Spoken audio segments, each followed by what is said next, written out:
Hey guys, welcome back to the channel. This is part 1 of our story. If you like this what if story and want to see part 2, let me know in the comments below. Before we start, don't forget to like, subscribe, and share this video with your friends. Also, check the description for more great content and my playlist. This story was posted by Myru2121 on Wattpad. Now let's start. Prologue November 30th, 2150 31 days left 6 a.m. Ochaco was sleeping peacefully in UA dorms, dreaming of confessing to her one and only crush, Izuku Midoriya. In her sleep, she murmured about wanting to tell him something. Meanwhile, her best friend, 𝐀𝐮𝐭𝐡𝐨𝐫, was making her way to wake her up for the day. Tsuyu approached Ochaco's dorm, her face still drowsy.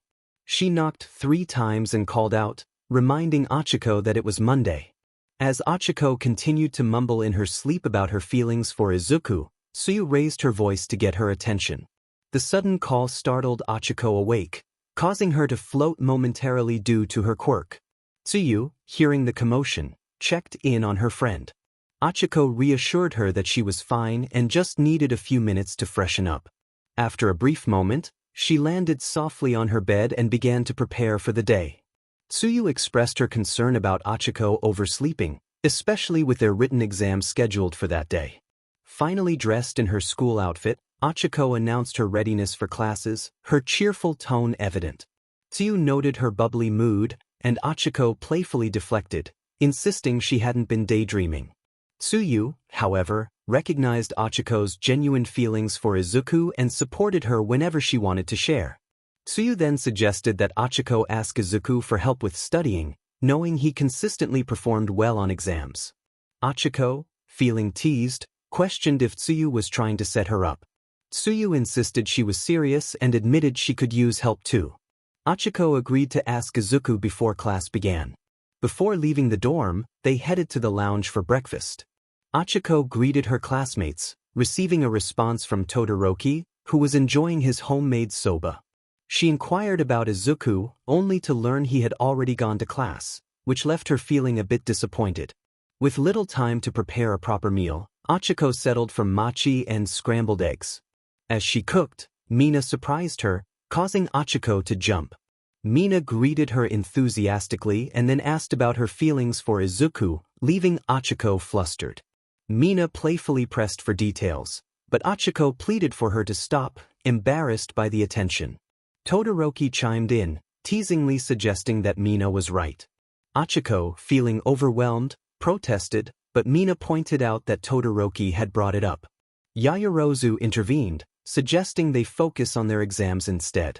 Mina reluctantly agreed, and Ochaco appreciated Yaoyorozu's support. After finishing her breakfast, Yaoyorozu asked if Ochaco wanted to walk to class together. Ochaco happily accepted, but her mind lingered on Mina's earlier comments about confessing to Izuku. Noticing her friend's distracted expression, Yaoyorozu inquired about her well-being. Ochaco admitted she had been stressed about studying late the night before. Yaoyorozu revealed she had also stayed up late, surprising Ochaco. When asked if she had studied with someone, Yaoyorozu bashfully confirmed it was with Todoroki, prompting Ochaco to promise not to tell anyone. Continuing their conversation, Yaoyorozu mentioned Mina's talk about Ochaco and Izuku. Ochaco, feeling shy, asked Yaoyorozu to keep her feelings a secret as well. She confessed that her heart fluttered whenever she saw Izuku, and the thought of confessing made her anxious about their friendship and their goals of becoming heroes. Yaoyorozu understood, as she too had feelings for Todoroki, creating a bond between the two friends as they navigated their emotions together. Yaoyorozu asked Ochaco if she had feelings for Midoriya, noticing her flustered state. Ochaco admitted her feelings but questioned whether he loved her back. Yaoyorozu reassured her that she could always talk about it with her, and Ochaco expressed her gratitude with a bright smile. They made a pinky promise before entering their classroom, where they found some of their male classmates engaged in an intriguing conversation. Kaminari inquired about what happened next, and Izuku explained that he had closed the door and returned to his room. Kaminari found this response disappointing, suggesting it was a bland move. Izuku defended his choice, believing it was the right thing to do. Kirishima, however, praised Izuku's actions as manly, which made Kaminari hopeful that Izuku would have done something more daring. Kirishima playfully pointed out that Kaminari would not have acted differently with Jiraiya, which annoyed Kaminari. Izuku attempted to end the argument, reminding them that they had written exams that day.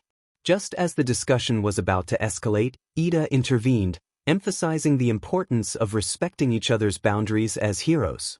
Bakugo, studying nearby, shouted at them to quiet down, causing Ida to remind him about his language. Izuku advised Ida to let it go, knowing it was futile to argue with Bakugo. Amidst the commotion, Uraraka giggled at her classmates while reviewing her notes. She found boys to be silly, but her thoughts were interrupted when Izuku greeted her. Flustered, she managed to respond and noted that he seemed to be doing well. Izuku observed her diligent studying and complimented her efforts. As he began to leave, Ochaco mustered the courage to ask for his help with studying, which he gladly agreed to. As time passed, their classmates noticed Izuku and Ochaco studying together, causing both to feel embarrassed.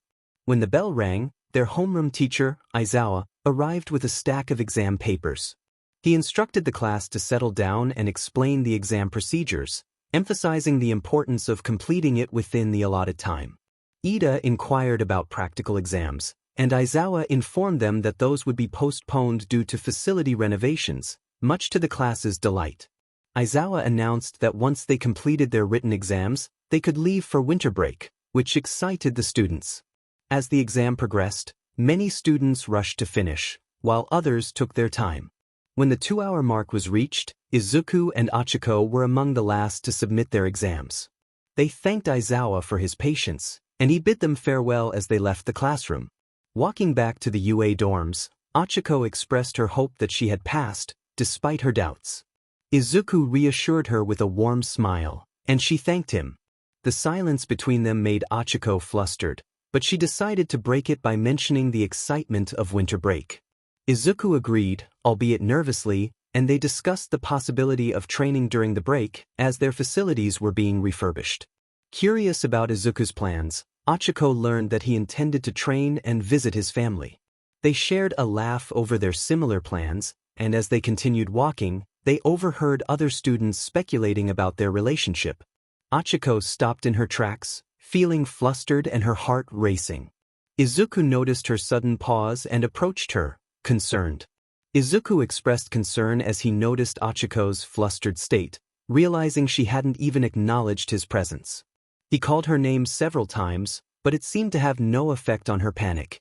In a gentle gesture, he cupped her cheeks with his rough hands. When she finally came to, she recognized him and felt a wave of relief wash over her. Izuku was relieved to see her all right, admitting that he had been worried. He asked her what had happened, and she struggled to recollect her thoughts. She explained that while they were walking, she had heard voices in her head whispering romantic words, causing her to freeze and her vision to blur until she saw him.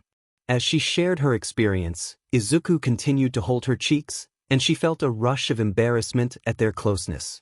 Izuku quickly apologized for being so close, pulling his hands away, but Ochaco reassured him that it was fine, just surprising. He suggested they head back to their dorms, thinking she might need some rest after studying too hard. Ochaco nodded in agreement. Later that night, as Ochaco lay in bed, she reflected on the day's events. She felt the day had been quite eventful, with exams finished, time spent with friends, and especially walking with Izuku.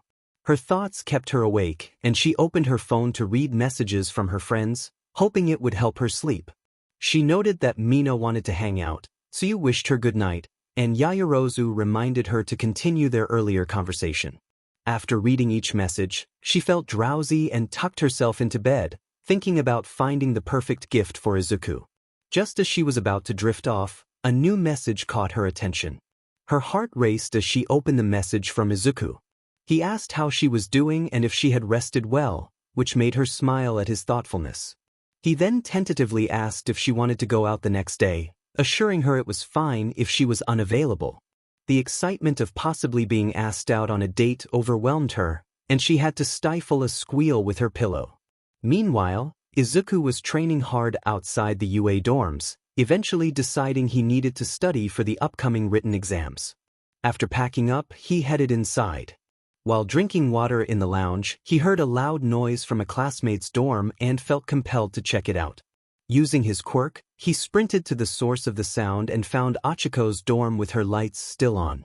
Upon entering, he discovered her asleep on the floor, surrounded by a mess of notes. Feeling guilty that she hadn't asked for his help studying, he carefully lifted her and tucked her into bed, organizing her notes and turning off the lights. He whispered a soft goodnight into her ear before leaving her dorm. The next morning, Ochaco was bubbling with excitement as she woke up, knowing it was the day she would go out with Izuku. After getting ready, she made her way downstairs, greeting him cheerfully. Izuku, taken aback by her adorable outfit, stumbled over his words in response. As they prepared to leave, Mina overheard their conversation and inquired about what they were up to. Ochaco felt flustered and tried to brush it off, but Mina insisted on talking to her privately. Mina pulled her into her dorm for a chat, leaving Izuku puzzled about what was happening. Once inside, Mina demanded Ochaco's phone to investigate. Ochaco explained that her phone was in her room, and Mina insisted she go get it, promising to return. After retrieving her phone, Ochaco returned to Izuku, who had just finished his breakfast. She realized she also needed to eat, and Izuku sheepishly admitted he had forgotten about that, prompting a light-hearted giggle from her. "Are you just going to keep standing there while I'm watching television, or are you going to separate, you oblivious lovers?" From Bakugu's tone, Izuku and Ochaco immediately moved away from each other, their faces flushed. Although Bakugu usually didn't care about his classmates' relationships, he was acutely aware of Izuku's feelings for Ochaco. Izuku, flustered, mentioned that he would be waiting in his dorm until they finished eating. Ochaco shyly acknowledged him. As Ochaco enjoyed her breakfast, she surprisingly initiated a small conversation with Bakugu. She asked if he had any plans for winter break, to which Bakugu responded with irritation, questioning why she cared. Ochaco playfully pointed out that his only plans seemed to be laziness. Bakugu, wanting to end the conversation, told her to mind her own business. When she offered him a piece of mochi, he hesitated but eventually accepted, taking her kindness just this once. At 10 a.m., Ochaco wondered if Izuku was still asleep since he hadn't come out of his room yet. Unbeknownst to her, Izuku had taken a power nap to ease his embarrassment. When he finally opened the door, he found Ochaco waiting outside. She asked if he was ready to go, causing him to blush at her warm gaze. He admitted to taking a quick nap and regretting it because his clothes were slightly wrinkled. Ochaco reassured him that it wasn't a big deal and even thought the wrinkled clothes suited him. Finally, they ventured outside into the chilly weather. Ochaco saw this as a perfect opportunity to find a gift for Izuku. Meanwhile, Todoroki observed them leaving and commented on Izuku finally making a move. Yaoyorozu agreed, noting that they both needed some leisure time. Momo suggested they could join them, but Todoroki opted to pass for the day. Kaminari excitedly remarked that it could be their dream, but Jairu quickly corrected him, playfully slapping him for his enthusiasm. As they continued their banter, Mina asked her classmates if they wanted to go shopping. Tsuyu explained that Ochaco was with Izuku, which meant she was unavailable. Mina expressed her disappointment, wishing they could have seen something exciting. Ida chimed in, emphasizing the importance of respecting others' privacy. Mina reluctantly agreed but vowed to make her feelings known next time. Later, at 5 p.m., Izuku and Ochaco enjoyed their time together at a simple restaurant near the UA dorms. They engaged in multiple conversations, relishing each other's company. They overheard strangers speculating about their relationship, but Izuku encouraged Ochaco to ignore it. She found his sense of humor endearing and laughed, saying his jokes were funnier than Bakugu's rants. Izuku suggested they get dessert from a nearby store, and Ochaco eagerly accepted, challenging him to a race. As she sprinted ahead, Izuku cautioned her about the slippery sidewalk. Unfortunately, Ochaco tripped over a crack in the pavement, but Izuku used his quirk to catch her just in time, preventing her from falling. They locked eyes, and Ochaco felt her cheeks warm as she apologized for not listening. Izuku reassured her that what mattered was her safety. Ochaco acknowledged her overreaction, and they decided to head to the dessert store before it got too late. Once inside, they selected several treats for themselves and their classmates. However, Ochaco realized she had forgotten her purse. Embarrassed, she checked her pockets but found nothing. Izuku, ever humble, offered to pay for her dessert, insisting it was a thank you gift. Ochaco hesitated, feeling undeserving of his generosity, and tried to return the gift. But Izuku insisted it was fine, wanting her to enjoy their time together. Izuku reassured Ochaco as he handed back the gift, taking responsibility for their outing. Ochaco expressed her excitement about trying the dessert when they returned, and her admiration for him grew with his thoughtful gesture. They decided it was time to head back, noting that curfew was approaching. As Ochaco offered him a piece of dessert, Izuku politely declined, sounding a bit tired. She teased him about his sleepiness, and he responded with a playful imitation of All Might's voice, claiming that a hero never tires easily. Ochaco laughed, warning him that he was making her stomach hurt from giggling. Throughout the day, Ochaco had been searching for the perfect girl for Izuku, but instead he surprised her with a gift. As they reached their destination just before curfew, Ochaco sighed in relief, grateful for the fun they had shared. Izuku hoped she had enjoyed their time together, and she confirmed that she had, thanking him once more. Their moment was interrupted by Mina, who playfully teased them about their outing, causing both to blush. Ochaco defended their time together, insisting it was just a hangout. Mina, however, was relentless in her teasing until Kirishima stepped in, reassuring them that they could relax now. Izuku and Ochaco thanked Kirishima, who encouraged Izuku to continue being his admirable self. Izuku then handed Kirishima the dessert gift meant for their classmates, and Kirishima expressed his gratitude, promising to share it with everyone. Later that evening, Izuku reflected on the day, feeling pleased that Ochaco had fun. Meanwhile, Ochaco savored the delicious matchas, deciding to save some for her classmates. As she examined the wrappers, she discovered they were foldable origami mochi packets, realizing Izuku had put extra thought into the gift. She crafted a heart from the wrappers, feeling grateful for Izuku's support. The next morning, Ochaco woke up earlier than usual, stretching and preparing to find a special gift for Izuku. She wanted to express her appreciation for all he had done for her. As she headed downstairs to make breakfast, she heard a strange noise from the lounge. Curious, she went to investigate, calling out to see if anyone was there. In the lounge, Izuku was getting ready for training. He was surprised to hear a voice and prepared himself, only to find it was Ochaco. Flustered by her presence, he noted how early she was up. Ochaco explained that she felt energetic and couldn't go back to sleep. Izuku then invited her to train together, and she happily accepted, noting it had been a while since they last trained side by side. As Ochaco went upstairs to get her training gear, she noticed Izuku's water bottle on the floor. She picked it up for him, and as they both reached for it at the same time, their hands brushed, causing them both to blush. After a brief moment of embarrassment, Ochaco hurried upstairs. While waiting for her, Izuku pondered Ochaco's training routine, impressed by her potential. When she returned, she giggled at his distracted state, bringing him back to reality. They set off together to a training facility near UA dorms that was larger than the usual ones they used. Ochaco was amazed by the spacious area, and Izuku shared her surprise. Excited to start, they began their training, taking advantage of the facility's size to practice their quirks and work on combo moves. As the training session progressed, Ochaco found herself exhausted and questioned how Izuku could keep up. He advised her to take it easy since it had been a while since she trained, offering her support as they continued their session. Izuku and Ochaco were determined not to give up easily.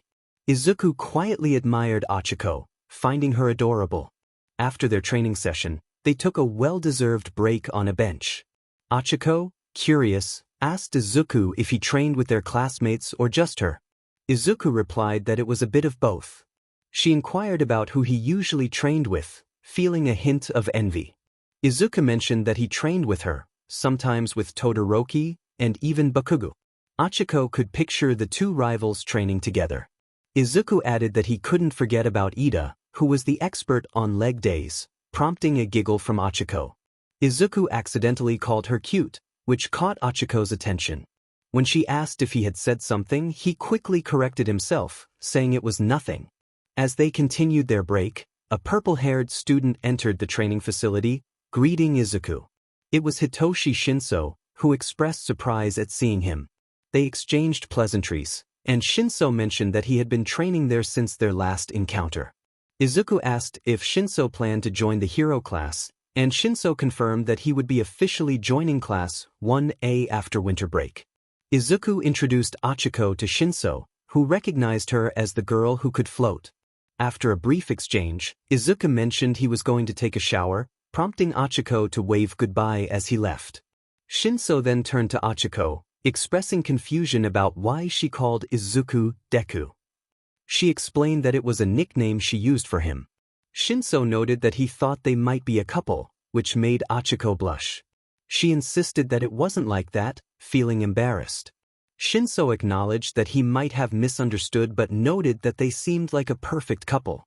Changing the subject, Ochaco asked if 𝗀𝐮𝐴 knew what Izuku liked. He pointed out that she should know since they were classmates. Ochaco admitted she wanted to give Izuku a gift but didn't know what he liked. 𝗀𝐮𝐴 advised her that Izuku liked helping people, just like him, and that he needed someone supportive on his journey, which made Ochaco reflect on his words. Later, Izuku returned, drying his green curly hair, and Ochaco prepared to shower. As they chatted, 𝗀𝐮𝐴 complimented Ochaco's bubbly attitude, causing Izuku to feel a twinge of envy. Izuku defensively asked what 𝗀𝐮𝐴 meant, and 𝗀𝐮𝐴 clarified that they had just talked. Izuku apologized for overreacting, and 𝗀𝐮𝐴 mentioned he thought they were together, which flustered Izuku. Izuku confided that he felt something special when he was with Ochaco, a feeling he couldn't quite describe but knew it felt nice. 𝗀𝐮𝐴 encouraged him to figure it out as he headed off to train. They exchanged fist bumps before parting ways. Later, Ochaco and Izuku returned to their dorms, and Mina interrogated them about their training. They explained they had trained at the nearest facility and had seen 𝗀𝐮𝐴 there. As they discussed breakfast, Mina whispered to Ochaco, asking if she had confessed to Izuku yet, which made her blush. Ochaco replied that she hadn't. During breakfast, Kirishima excitedly mentioned 𝗀𝐮𝐴 joining them, while Bakugo reacted angrily, claiming he would welcome him with a fight. Todoroki commented on Bakugo's attitude, and Izuku face-bombed at the familiar scene. Tsuyu asked Ochaco about her plans for the day, and she admitted she was exhausted from training. Tsuyu suggested that Ochaco should confess her feelings before it was too late, but Ochaco brushed it off. Later that evening, Izuku pondered 𝗀𝐮𝐴's words about his feelings, realizing that they wouldn't go away. He reflected on the importance of helping others as heroes. Meanwhile, Ochaco struggled with her thoughts about finding the perfect gift for Izuku. As the day came to a close, both were left contemplating their feelings and the challenges ahead. Ochaco decided to have breakfast first to clear her mind. She was accustomed to her school routine and had many plans ahead, but since winter break began, she struggled to organize her thoughts. As she made her way downstairs, she opted for cereal, feeling unmotivated to eat mochi that day. While rubbing her sore shoulders, she reflected on her intense training. Moments later, she spotted Kirishima coming down for breakfast as well. Kirishima greeted her with enthusiasm, and she returned the greeting with equal cheer. He then asked if he could talk to her, and she agreed, hoping it would alleviate her boredom. Kirishima explained that he was heading to a cafe but mentioned that Mina had declined to join him for some reason. Ochaco found this odd and expressed her confusion. Kirishima continued, saying he would be meeting some classmates from Class 1B. Intrigued, Ochaco asked who he would be meeting. Kirishima teased her, suggesting that if she wanted to know, she should come along. Ochaco felt conflicted about spending time with Kirishima instead of Izuku but reassured herself that it was perfectly fine to hang out with friends.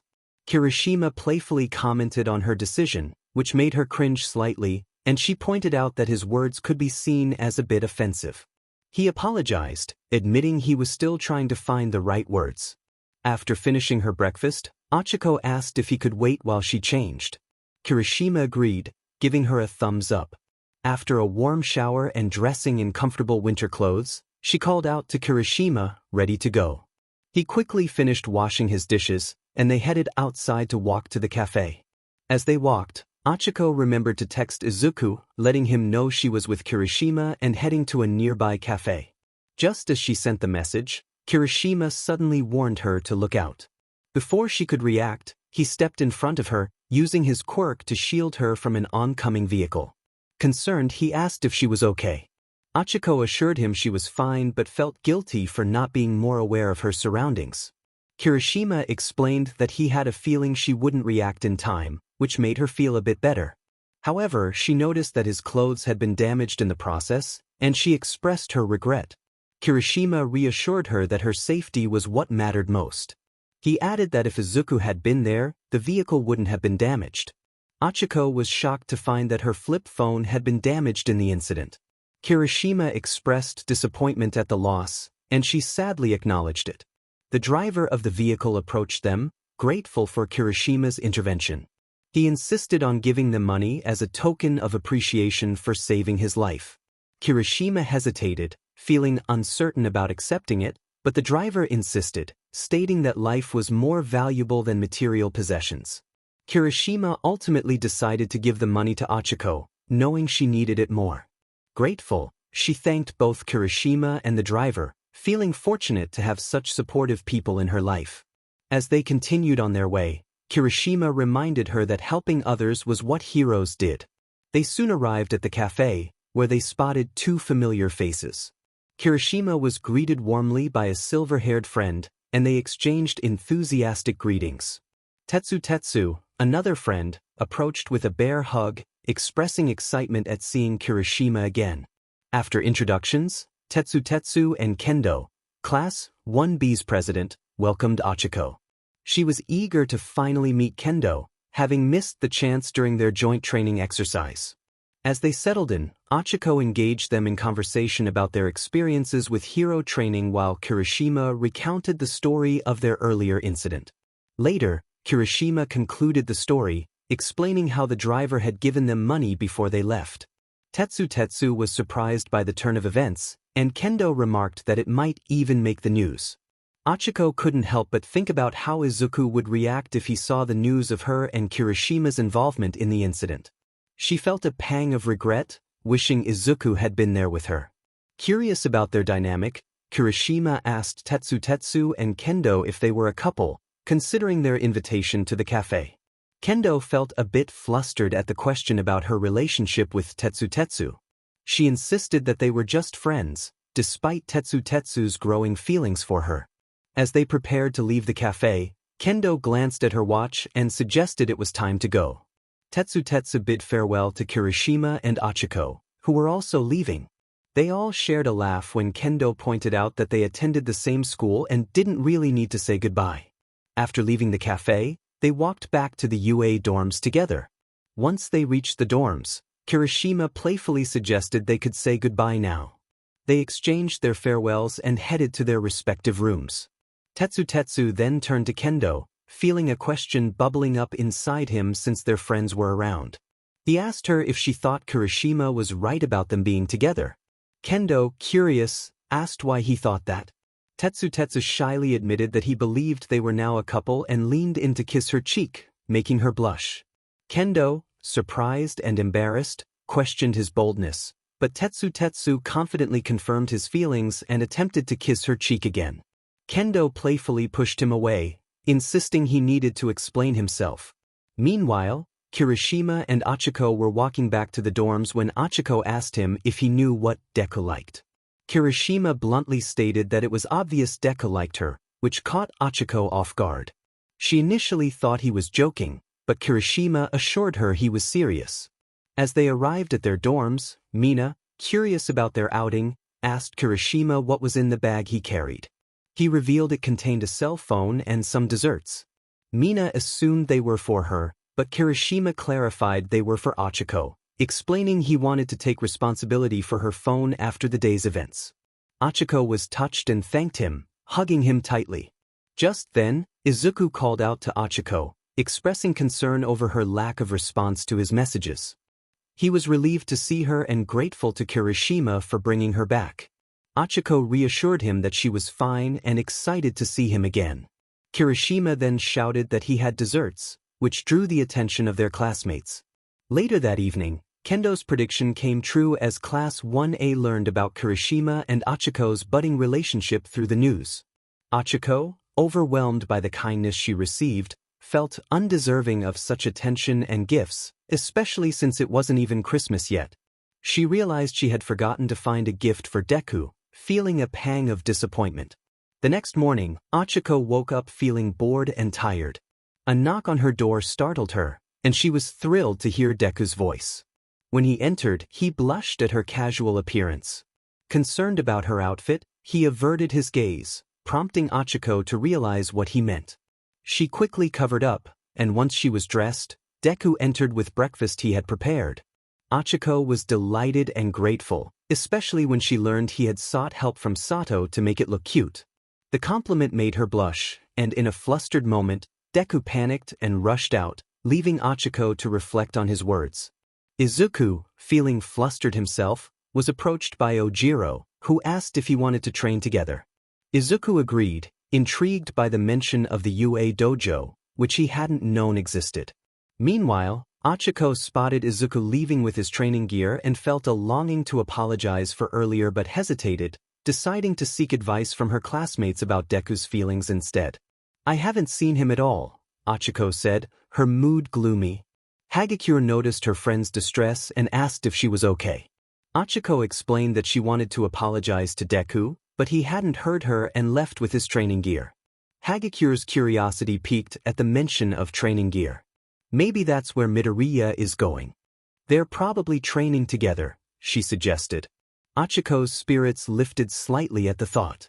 Hagekure expressed her own longing to talk to 𝐻𝐼ro, whom she hadn't seen since winter break. "Then let's go right now," Ochaco declared with determination. As they searched, Hagekure began to lose hope after an hour. "Uraraka. It's been over an hour and we still haven't found them. I think we should just go back," she said. Ochaco, however, encouraged her friend, reminding her that heroes never give up and that they needed to use their fighting spirit to find them. By 11:30 a.m., Izuku complimented 𝐻𝐼ro on his improved fighting skills, and 𝐻𝐼ro returned the compliment.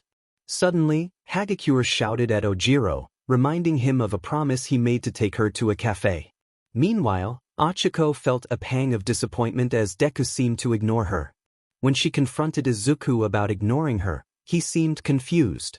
She pressed him about why he had called her cute, and after a moment of silence, he confessed that he liked her. Ochaco, feeling bold, used her quirk to let him down gently. "I like you too, Deku," she confessed, and in a moment of affection, they shared a kiss. Just then, Tsuyu's voice broke through Ochaco's daydream, waking her up. Tsuyu explained that she had come to call her for dinner after she had fallen asleep. Ochaco recalled that the last thing she remembered was Deku giving her breakfast. "Well, since you're awake now, you can eat dinner," Tsuyu said, handing her food. Ochaco was pleasantly surprised to learn that Deku had made it. "Wait, Deku," she exclaimed, impressed by his cooking skills. After Tsuyu left, Ochaco decided to go back to sleep, telling Tsuyu to let Deku know how much she enjoyed his food. Later that evening, Izuku lay in bed, reflecting on how much he appreciated Ochaco's compliment about his cooking, especially after a tough training session with 𝐻𝐼ro. He worried about her, wishing they could have spent more time together. As Ochaco closed her eyes, she wished to see Izuku beside her. When she opened her eyes the next morning, she was surprised to find him right next to her. She screamed, waking her classmates. The previous night, 𝐀𝐮𝐿, Mina, Kirishima, and Kaminari had been bored and decided to go to bed early. Mina, feeling mischievous, overheard Ochaco talking to herself about missing someone. "My ship is sailing," she squealed, quickly hiding before Ochaco could catch her. With newfound motivation, Mina devised a plan to prank Ochaco after Izuocha checked the dorms. She contacted Hagekure via walkie-talkie to enlist her help in the prank. "Operation Prank is a go," Mina declared, excited about the fun ahead. Hagekure's curiosity grew as Mina explained their plan. Mina mentioned that they would need 𝐀𝐮𝐿 and Kirishima's help, possibly Kaminari as well, before turning off her walkie-talkie. When Hagekure asked why they were going to 𝐻𝐼ro's room, Mina simply replied that she would see soon enough, not wanting to spoil the surprise. Once they arrived at 𝐻𝐼ro's dorm room, Hagekure carefully opened the door, surprised to find it easily accessible. Mina explained that Kaminari had been staying with Jiraiya recently and sometimes forgot to lock the door, which made Hagakure squeal in excitement. Mina quickly shushed her, reminding her to keep it down. Hagakure admitted that Jiraiya and Kaminari were her favorite couple. Mina instructed Hagakure to take a picture for practice, wanting to ensure everything went smoothly for their operation. Although Hagakure was slightly annoyed about needing to become invisible to take the photo, she complied, knowing they already had plenty of pictures of the couple. After a few minutes, Mina asked if Hagakure had gotten the picture. Hagakure confirmed she had and then suggested they call the boys. Mina insisted on taking a picture of Hagakure first to send to Ojiro, causing Hagakure to feel flustered. They then decided to wake up 𝐬𝗧𝗟 and Kirishima, with Hagakure going to 𝐬𝗧𝗟 and Mina heading to Kirishima.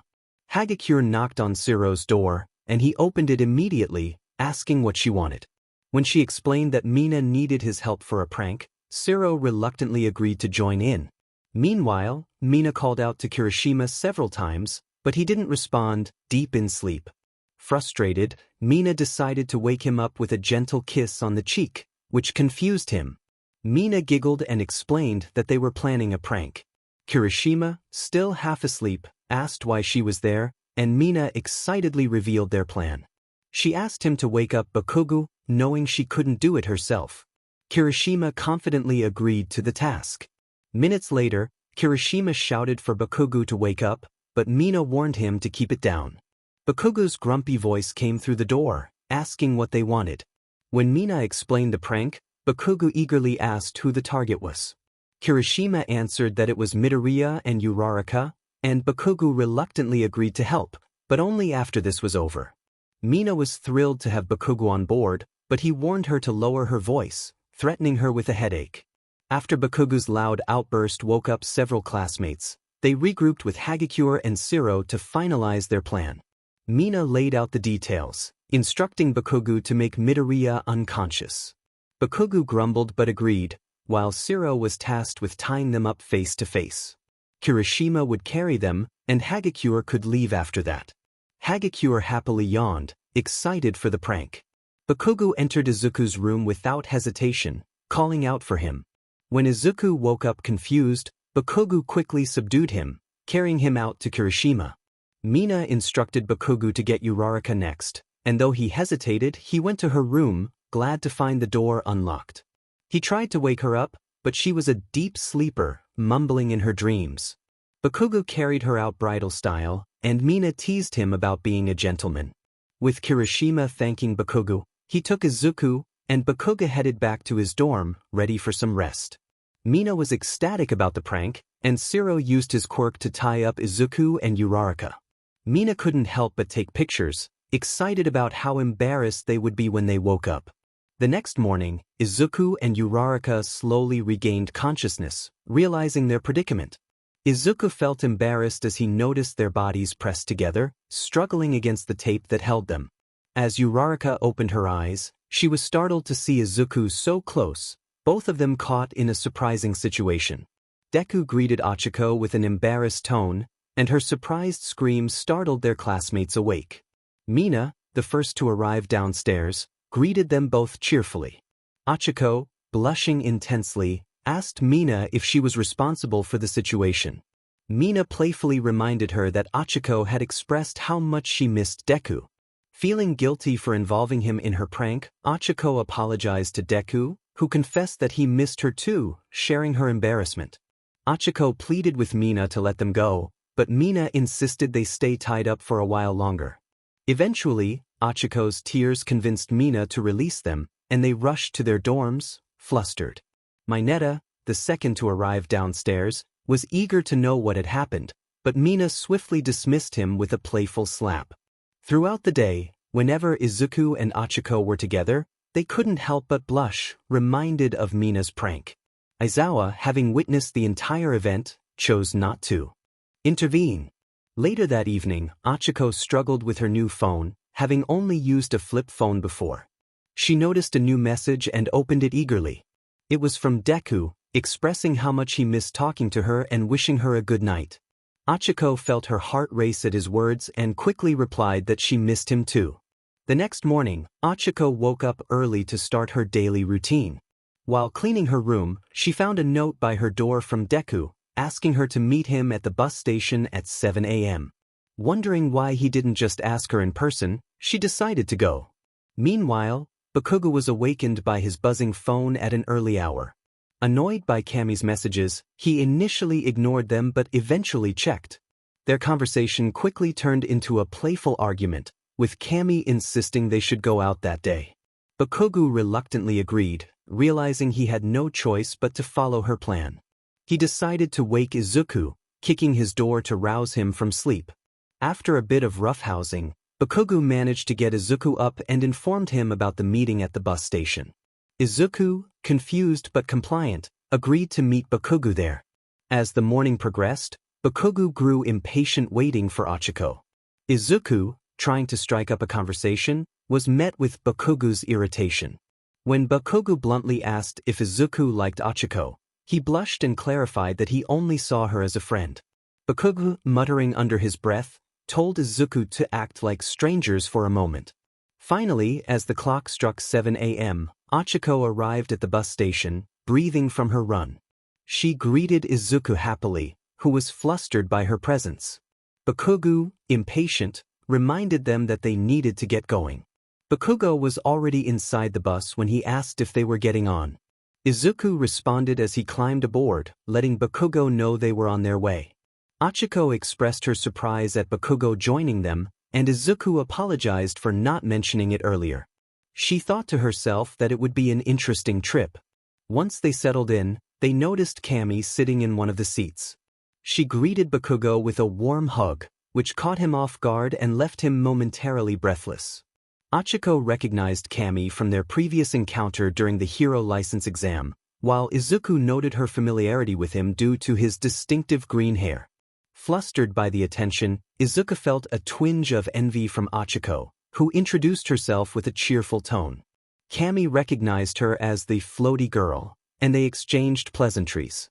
Curious, Cammy asked if Izuku and Ochaco were dating, which caused them both to blush. Bakugo, impatient, inquired about their destination. Cammy informed them they were headed to a carnival. They took their seats, with Izuku and Ochaco sitting together while Bakugo and Cammy occupied the other side. As time passed, Cammy complained about being hungry, prompting Bakugo to ask Izuku for a snack. Unfortunately, Izuku had forgotten his food, but he mentioned that Ochaco had some mochi in her backpack. Bakugo insisted that Izuku retrieve it, despite Izuku's reluctance to disturb Ochaco, who had fallen asleep against him. As Izuku reached for the mochi, Ochaco inadvertently cuddled closer, making him flustered. He managed to retrieve the snack and handed it to Bakugo, who then offered it to Cammy, who gratefully accepted before dozing off on Bakugo's shoulder. A couple of hours later, Bakugo nudged Cammy awake to announce their arrival.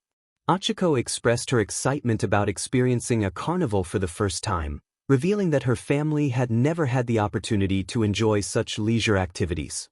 Izuku felt sympathetic and apologized for bringing it up, but Ochaco reassured him that reflecting on her past reminded her of how far she had come. They both agreed to make the most of the day.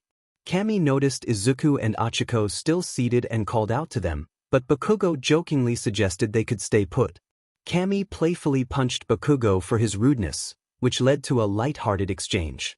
As Izuku and Ochaco finally exited the bus, Izuku joked about Ochaco being mesmerized by the carnival lights, to which she confessed her admiration for their beauty.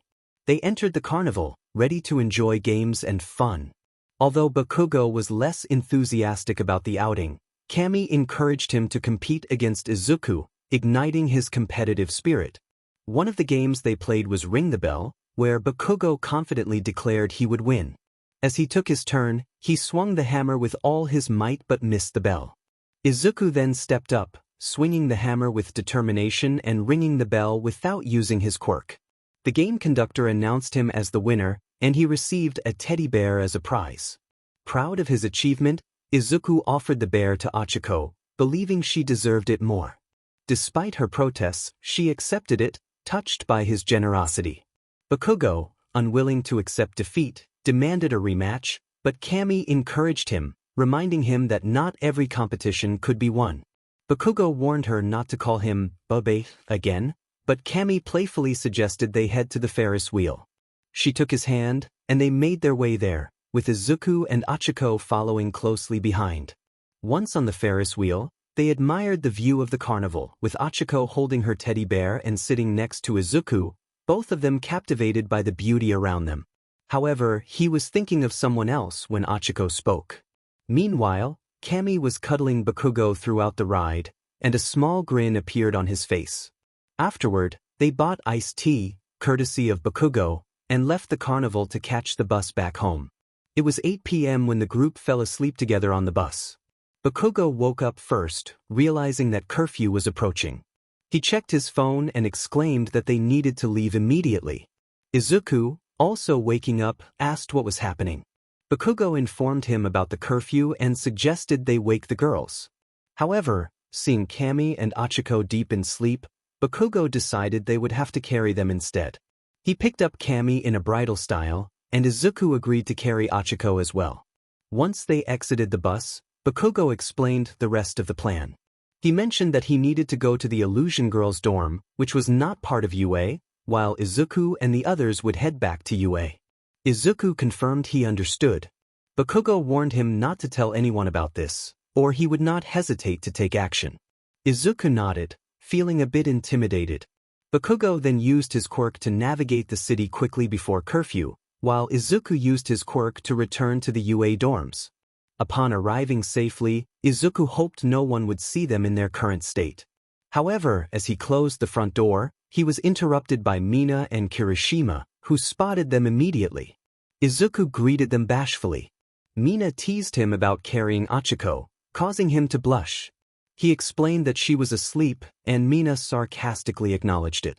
Feeling embarrassed, Izuku used his quirk to escape the situation. Kirishima, witnessing Izuku's actions, admired his manliness, shedding a tear.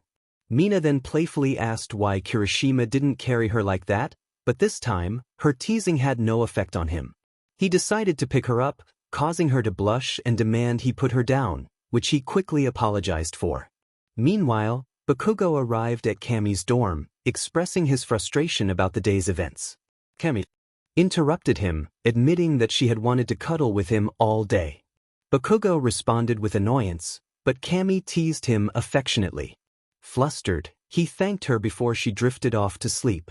Despite wanting to leave due to curfew, he couldn't help but say goodnight to her softly as he closed the door. Kami heard his words, blushing just as much as Ochaco did when she realized her feelings for Izuku. Back at the UA dorms, Izuku tucked Ochaco into her bed, her snores making him feel flustered. As he was about to close her door, she suddenly woke up and expressed her gratitude for everything he had done that day. They exchanged goodnights, and as Izuku left, Ochaco reflected on her day, realizing she had been very close to him. Embarrassed, she covered her face, unable to sleep well for the rest of the night. At 9 p.m., Izuku hoped Bakugo would return before curfew, but he was interrupted by Bakugo, who was waiting in the lounge area. Bakugo asked if Izuku was still awake, and Izuku explained that he thought Bakugo wouldn't make it. Bakugo dismissed him and went to his dorm, leaving Izuku alone. Izuku pondered why Ochaco had to be so close to him, feeling frustrated about the day's events. He hoped she had enjoyed the carnival. A week had passed since Class 1A began their winter break, and most students were exhausted. However, Izuku and Ochaco were in a different situation. Izuku had been reflecting on his feelings for Ochaco, while she was still searching for the perfect gift for him. Today was special, as someone needed love advice. Kirishima called out to Izuku, who was lost in thought. When Izuku responded, Kirishima excitedly suggested they hang out since Bakugo was staying in his dorm and Mina was bored. Izuku asked about the plan, and just then, Ochaco greeted them with her usual positivity. Kirishima invited her to join them, and she happily accepted since the girls had no plans. Kirishima cheered, and Izuku joined in the excitement. When Ochaco asked about the plan, Kirishima admitted he hadn't thought of one yet. Izuku mentioned he actually had an idea, prompting Ochaco to express her excitement, accidentally using the word love. Flustered, She quickly apologized, trying to cover up her slip before rushing back to her dorm, leaving Izuku to contemplate her words. Kirishima felt dumbfounded by Ochaco's reaction. He struggled to understand her response, his mind fixated on the word, love. He then suggested an idea for their hangout that day. Kirishima expressed his excitement, stating he would share the details on the way, but first, he wanted to ask some classmates if they wanted to join. Izuku agreed, but their plan quickly backfired when they found no one interested, though they did manage to gather a few classmates. Todoroki, looking confused, asked what they were doing. Kirishima enthusiastically declared it was a hangout for the boys. Kaminari, who had been looking forward to spending time with Jiraiya, complained about being dragged along. Kirishima grew suspicious of Kaminari's frequent hangouts with her. Kaminari defensively brushed it off, while Todoroki teased him about being close to Jiraiya.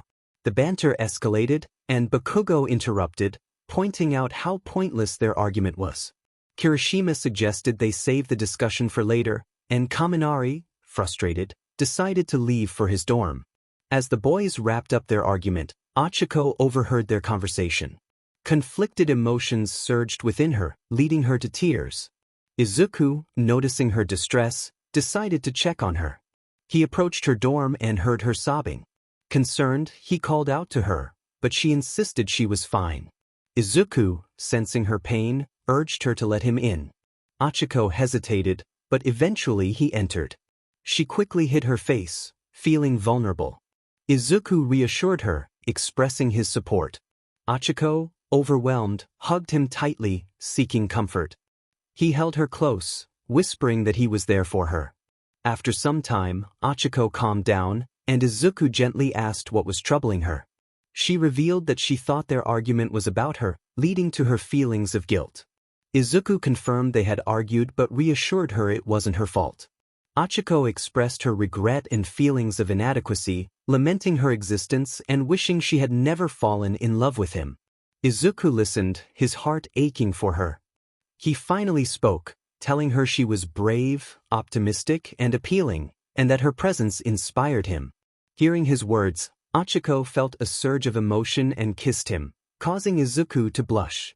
They shared a moment before parting to catch their breath. Izuku then encouraged her to say what he hoped to hear, and she confessed her feelings for him. Later that evening, Mina was reading a fanfiction about Izuku and Ochaco.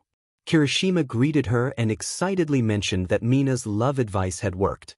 Mina misinterpreted his excitement, thinking he was referring to Izuku and Ochaco, but Kirishima corrected her, revealing it was about Tamaki and Nijire. Mina expressed disbelief about Tamaki's feelings, and Kirishima explained how he, along with Izuku and Ochaco, had helped give love advice to Tamaki. Mina, feeling overwhelmed, decided she needed rest. Kirishima bid her goodnight and then said farewell to Izuku and Ochaco as they headed back to their dorms. Ochaco remarked on the day's events, and Izuku jokingly responded that it felt like free therapy, bringing a smile to her face. As they walked together, she expressed her hope that Tamaki and Nijire would stay together, and the moment felt a bit awkward until Izuku mentioned he was heading to his dorm. "Good night, Uraraka." Izuku waved as he headed back to his dorm. "Good night, Ste." Chapter 8. Jealousy. December 8, 2150. 23 days left. 10 a.m. Today was the day Ochaco decided to find the perfect gift for Deku. She told herself this as she went downstairs to greet her classmates. "How's my girl doing?" Mina greeted her with a large smile. Ochaco, lost in her thoughts, momentarily forgot Mina's words. Thinking about him again. Yaoyorozu chimed in. "Yeah. It's just that every time we hang out, my feelings grow stronger," Ochaco admitted, feeling the weight of uncertainty about whether her feelings were reciprocated. As Ochaco, Mina, and Yaoyorozu chatted, Izuku finally came downstairs, speaking on the phone. "Alright, I'll try," he said before ending the call. "Deku, who are you talking to?" Ochaco asked, curiosity piqued. "Oh, Uraraka. It was 𝐴𝐻𝐻𝐿 from the hero support class. She wanted me to test out her latest inventions," Izuku replied, causing Ochaco's heart to sink. "Oh well, see you later, Deku." There was a hint of envy in her tone whenever Izuku interacted with someone outside their class. Later, Uraraka-san. Izuku then headed to his dorm to prepare for his meeting with 𝐻𝗏𝗡. Uraraka, are you okay? Yaoyorozu asked, noticing the tears welling in Ochaco's eyes. Yeah. I'm fine, Ochako lied, trying to mask her feelings. Jealous, aren't you? Mina half-teased. What do I do? Ochako asked, her voice tinged with hopelessness. Are you serious? He's always like that with girls who aren't in our class, Mina reassured her. Mina's right. Of all the girls I've seen, he seems to take the most interest in you. So I wouldn't worry too much, Yaoyorozu explained. Thanks guys. I was going to find the perfect gift for him, but I guess today is not the day, Ochako said, trying to lift her spirits. I believe you'll find a gift for him eventually. Yaoyorozu encouraged. Meanwhile, in Izuku's dorm, he hesitated about going to 𝐻𝗏𝗡's place. As much as he wanted to upgrade his hero suit, being a test subject for her inventions felt daunting. He needed a way to decline her offer. After some thought, he had an idea. Maybe Ida can help me with this, Izuku decided and rushed to Ida's dorm. Hey Ida. Are you busy? I need some help if you don't mind. He knocked on Ida's door 3 times, hoping for a response. Ah, good morning Midoriya. How may I assist you? Ida replied. Well, it's about May 𝐻𝗏𝗡, Izuku began, causing Ida to hesitate. The hero support class student. What about her? Ida asked with curiosity. She wanted me to test her gadgets, but unfortunately, I'm not available. I was wondering if you could help instead. Izuku pleaded. As much as I want to help, I must decline, Ida said firmly. He had a bad experience with 𝐻𝗏𝗡 in the past. Wait, why? Izuku was taken aback. During the sports festival, her gadgets humiliated me. I do not wish to experience that again, Ida explained. But Ida, I'm begging you. Just this once. Izuku implored. Even if you bribed me, I'd still have to decline, Ida replied, but Izuku quickly offered a deal. We can have leg training 3 days a week, Izuku suggested. Didn't I just say something about bribing? Alright Midoriya, I'll do this favor, but promise me that leg training will happen, Ida finally agreed. I promise, Izuku assured him. Alright, that settles it. I'll gladly join 𝐻𝗏𝗡 later, Ida said as he closed his door. Thanks again Ida, Izuku said to himself.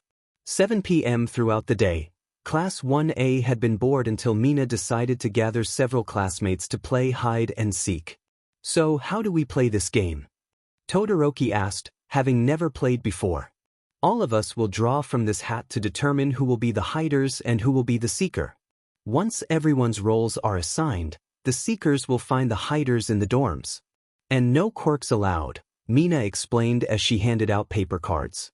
After several classmates were chosen as hiders, Izuku found himself designated as the seeker. Although it seemed like a disadvantage for seekers, Izuku believed that with enough strategy, they could find the hiders quickly. As he continued to strategize, it was Ochaco's turn to draw a card, and she also became a seeker. I'm teaming up with Deku. Ochaco exclaimed, surprised yet excited to work with him. Alright, now everyone hide. Mina shouted, and the rest of the classmates scattered to find hiding spots. Alright, Deku, I guess we have to find them now. There. Ochaco noticed Izuku deep in thought about their strategy. She giggled, needing to bring him back to focus. Earth to Deku. Ochaco called out, finally catching his attention. Uraraka. Why are you the only one here? Are you a seeker too? Izuku asked, realizing he had been distracted. Yes, silly. Ochaco laughed at his reaction. Well, I guess we have to find our classmates. That's the game. Come on, Deku, there's no time to waste. Ochaco began heading upstairs, and Izuku followed. After 30 minutes of searching, they realized that seeking was much harder than hiding. They struggled as they checked each room and corner. It seems like no one's here. Let's check the other side, Izuku suggested. Deku. Ochaco's mind wandered back to what he had said about 𝐻𝗏𝗡, causing her to blush. Yeah, Uraraka. Izuku replied, noticing her distraction. Do you ever feel jealous of someone? Ochaco asked instinctively. Oh, well, Izuku was caught off guard by her question. Did I make you uncomfortable? I'm sorry I asked. That was a silly question anyway. Ochaco quickly tried to change the subject, but Izuku decided to answer her. Yeah. I do. And I understand now, he said seriously. Oh really? Ochaco was intrigued by his response. I'm just kidding. Izuku teased, flipping the script as he often found himself on the receiving end of her playful banter. That was a joke. Ochaco felt flustered that her crush had teased her for fun. With a playful attitude, she tackled Izuku to the ground. Their faces were so close that they both felt as if they were the only two people in the world. Ochaco noticed his freckles, while Izuku was captivated by her eyes. They began to lean in closer until Mina spotted them in a seemingly romantic position. Mina exclaimed that it wasn't what it looked like, and Ochaco covered her face in embarrassment. Mina playfully teased them, while Izuku explained the situation, saying that Ochaco had just tripped on him. Mina continued to tease them, suggesting that the game was over and they could return to their dorms unless they had other plans. Ochaco, still blushing, wished Izuku good night, and he replied in a flustered state. Later that evening, Ochaco reflected on her actions, feeling regret for asking Izuku a personal question instead of something related to his perfect gift. Her jealousy had interfered with her opportunity. She floated slightly in her embarrassment, unable to believe what had happened. Izuku, too, was at a loss for words. Soon after, Ochaco sent a message to Izuku on his phone, apologizing for earlier. Izuku reassured her that it was okay and suggested they needed to trust each other more to ease her feelings of envy. Ochaco thanked him, feeling grateful for his support, but her overthinking began to weigh heavily on her heart. On December 9, 2150, Ochaco woke up with an uneasy feeling in her chest, as if something was troubling her. Despite this discomfort, she was determined to find the perfect gift for Izuku. She murmured to herself that she would rest and see what happened, sipping on a glass of water as she tried to sleep. Meanwhile, her classmates were in the lounge area enjoying breakfast. Kirishima asked Izuku to deliver breakfast to Ochaco, as she hadn't left her room yet. Izuku agreed and took her plate to her dorm, knocking twice to call her. When there was no response, he assumed she might still be asleep and decided to leave her breakfast for later. As the morning progressed, 𝐀𝐮𝐭𝐡𝐨𝐫 grew concerned for her best friend and checked on Ochaco. When she received no response, she approached Izuku to see if he knew anything. Izuku had forgotten to call her by her first name, which slightly annoyed 𝐀𝐮𝐭𝐡𝐨𝐫. She explained the situation, and Izuku began to feel suspicious about Ochaco not being awake yet. They both agreed it was strange that she hadn't emerged from her dorm. 𝐀𝐮𝐭𝐡𝐨𝐫 suggested they check on her, and Izuku proposed asking 𝐀𝐻𝐭yami for help, knowing his quirk could assist them. They approached 𝐀𝐻𝐭yami, who had just finished taking a bath. 𝐀𝐮𝐭𝐡𝐨𝐫 blushed at the sight of him, and Izuku pointed out that he might want to put on a shirt. After 𝐀𝐻𝐭yami dressed, they explained their plan to him. 𝐀𝐻𝐭yami agreed to help, and they went to Ochaco's door. Izuku instructed 𝐀𝐻𝐭yami to use Dark Shadow to unlock the door from the inside. After a moment, Dark Shadow successfully opened the door, allowing Izuku and 𝐀𝐮𝐭𝐡𝐨𝐫 to enter. Izuku was shocked to finally see Ochaco, and he called out her name. 𝐀𝐻𝐭yami urged 𝐀𝐮𝐭𝐡𝐨𝐫 to call for help, sensing something was wrong. 𝐀𝐮𝐭oꞌ quickly followed his instructions. Izuku rushed to Ochaco's side, concerned for her well-being. The next morning, on December 10, 2150, Ochaco woke up, not recalling what had happened the previous day. She softly called out for Deku, surprised to find him resting his head on her bed.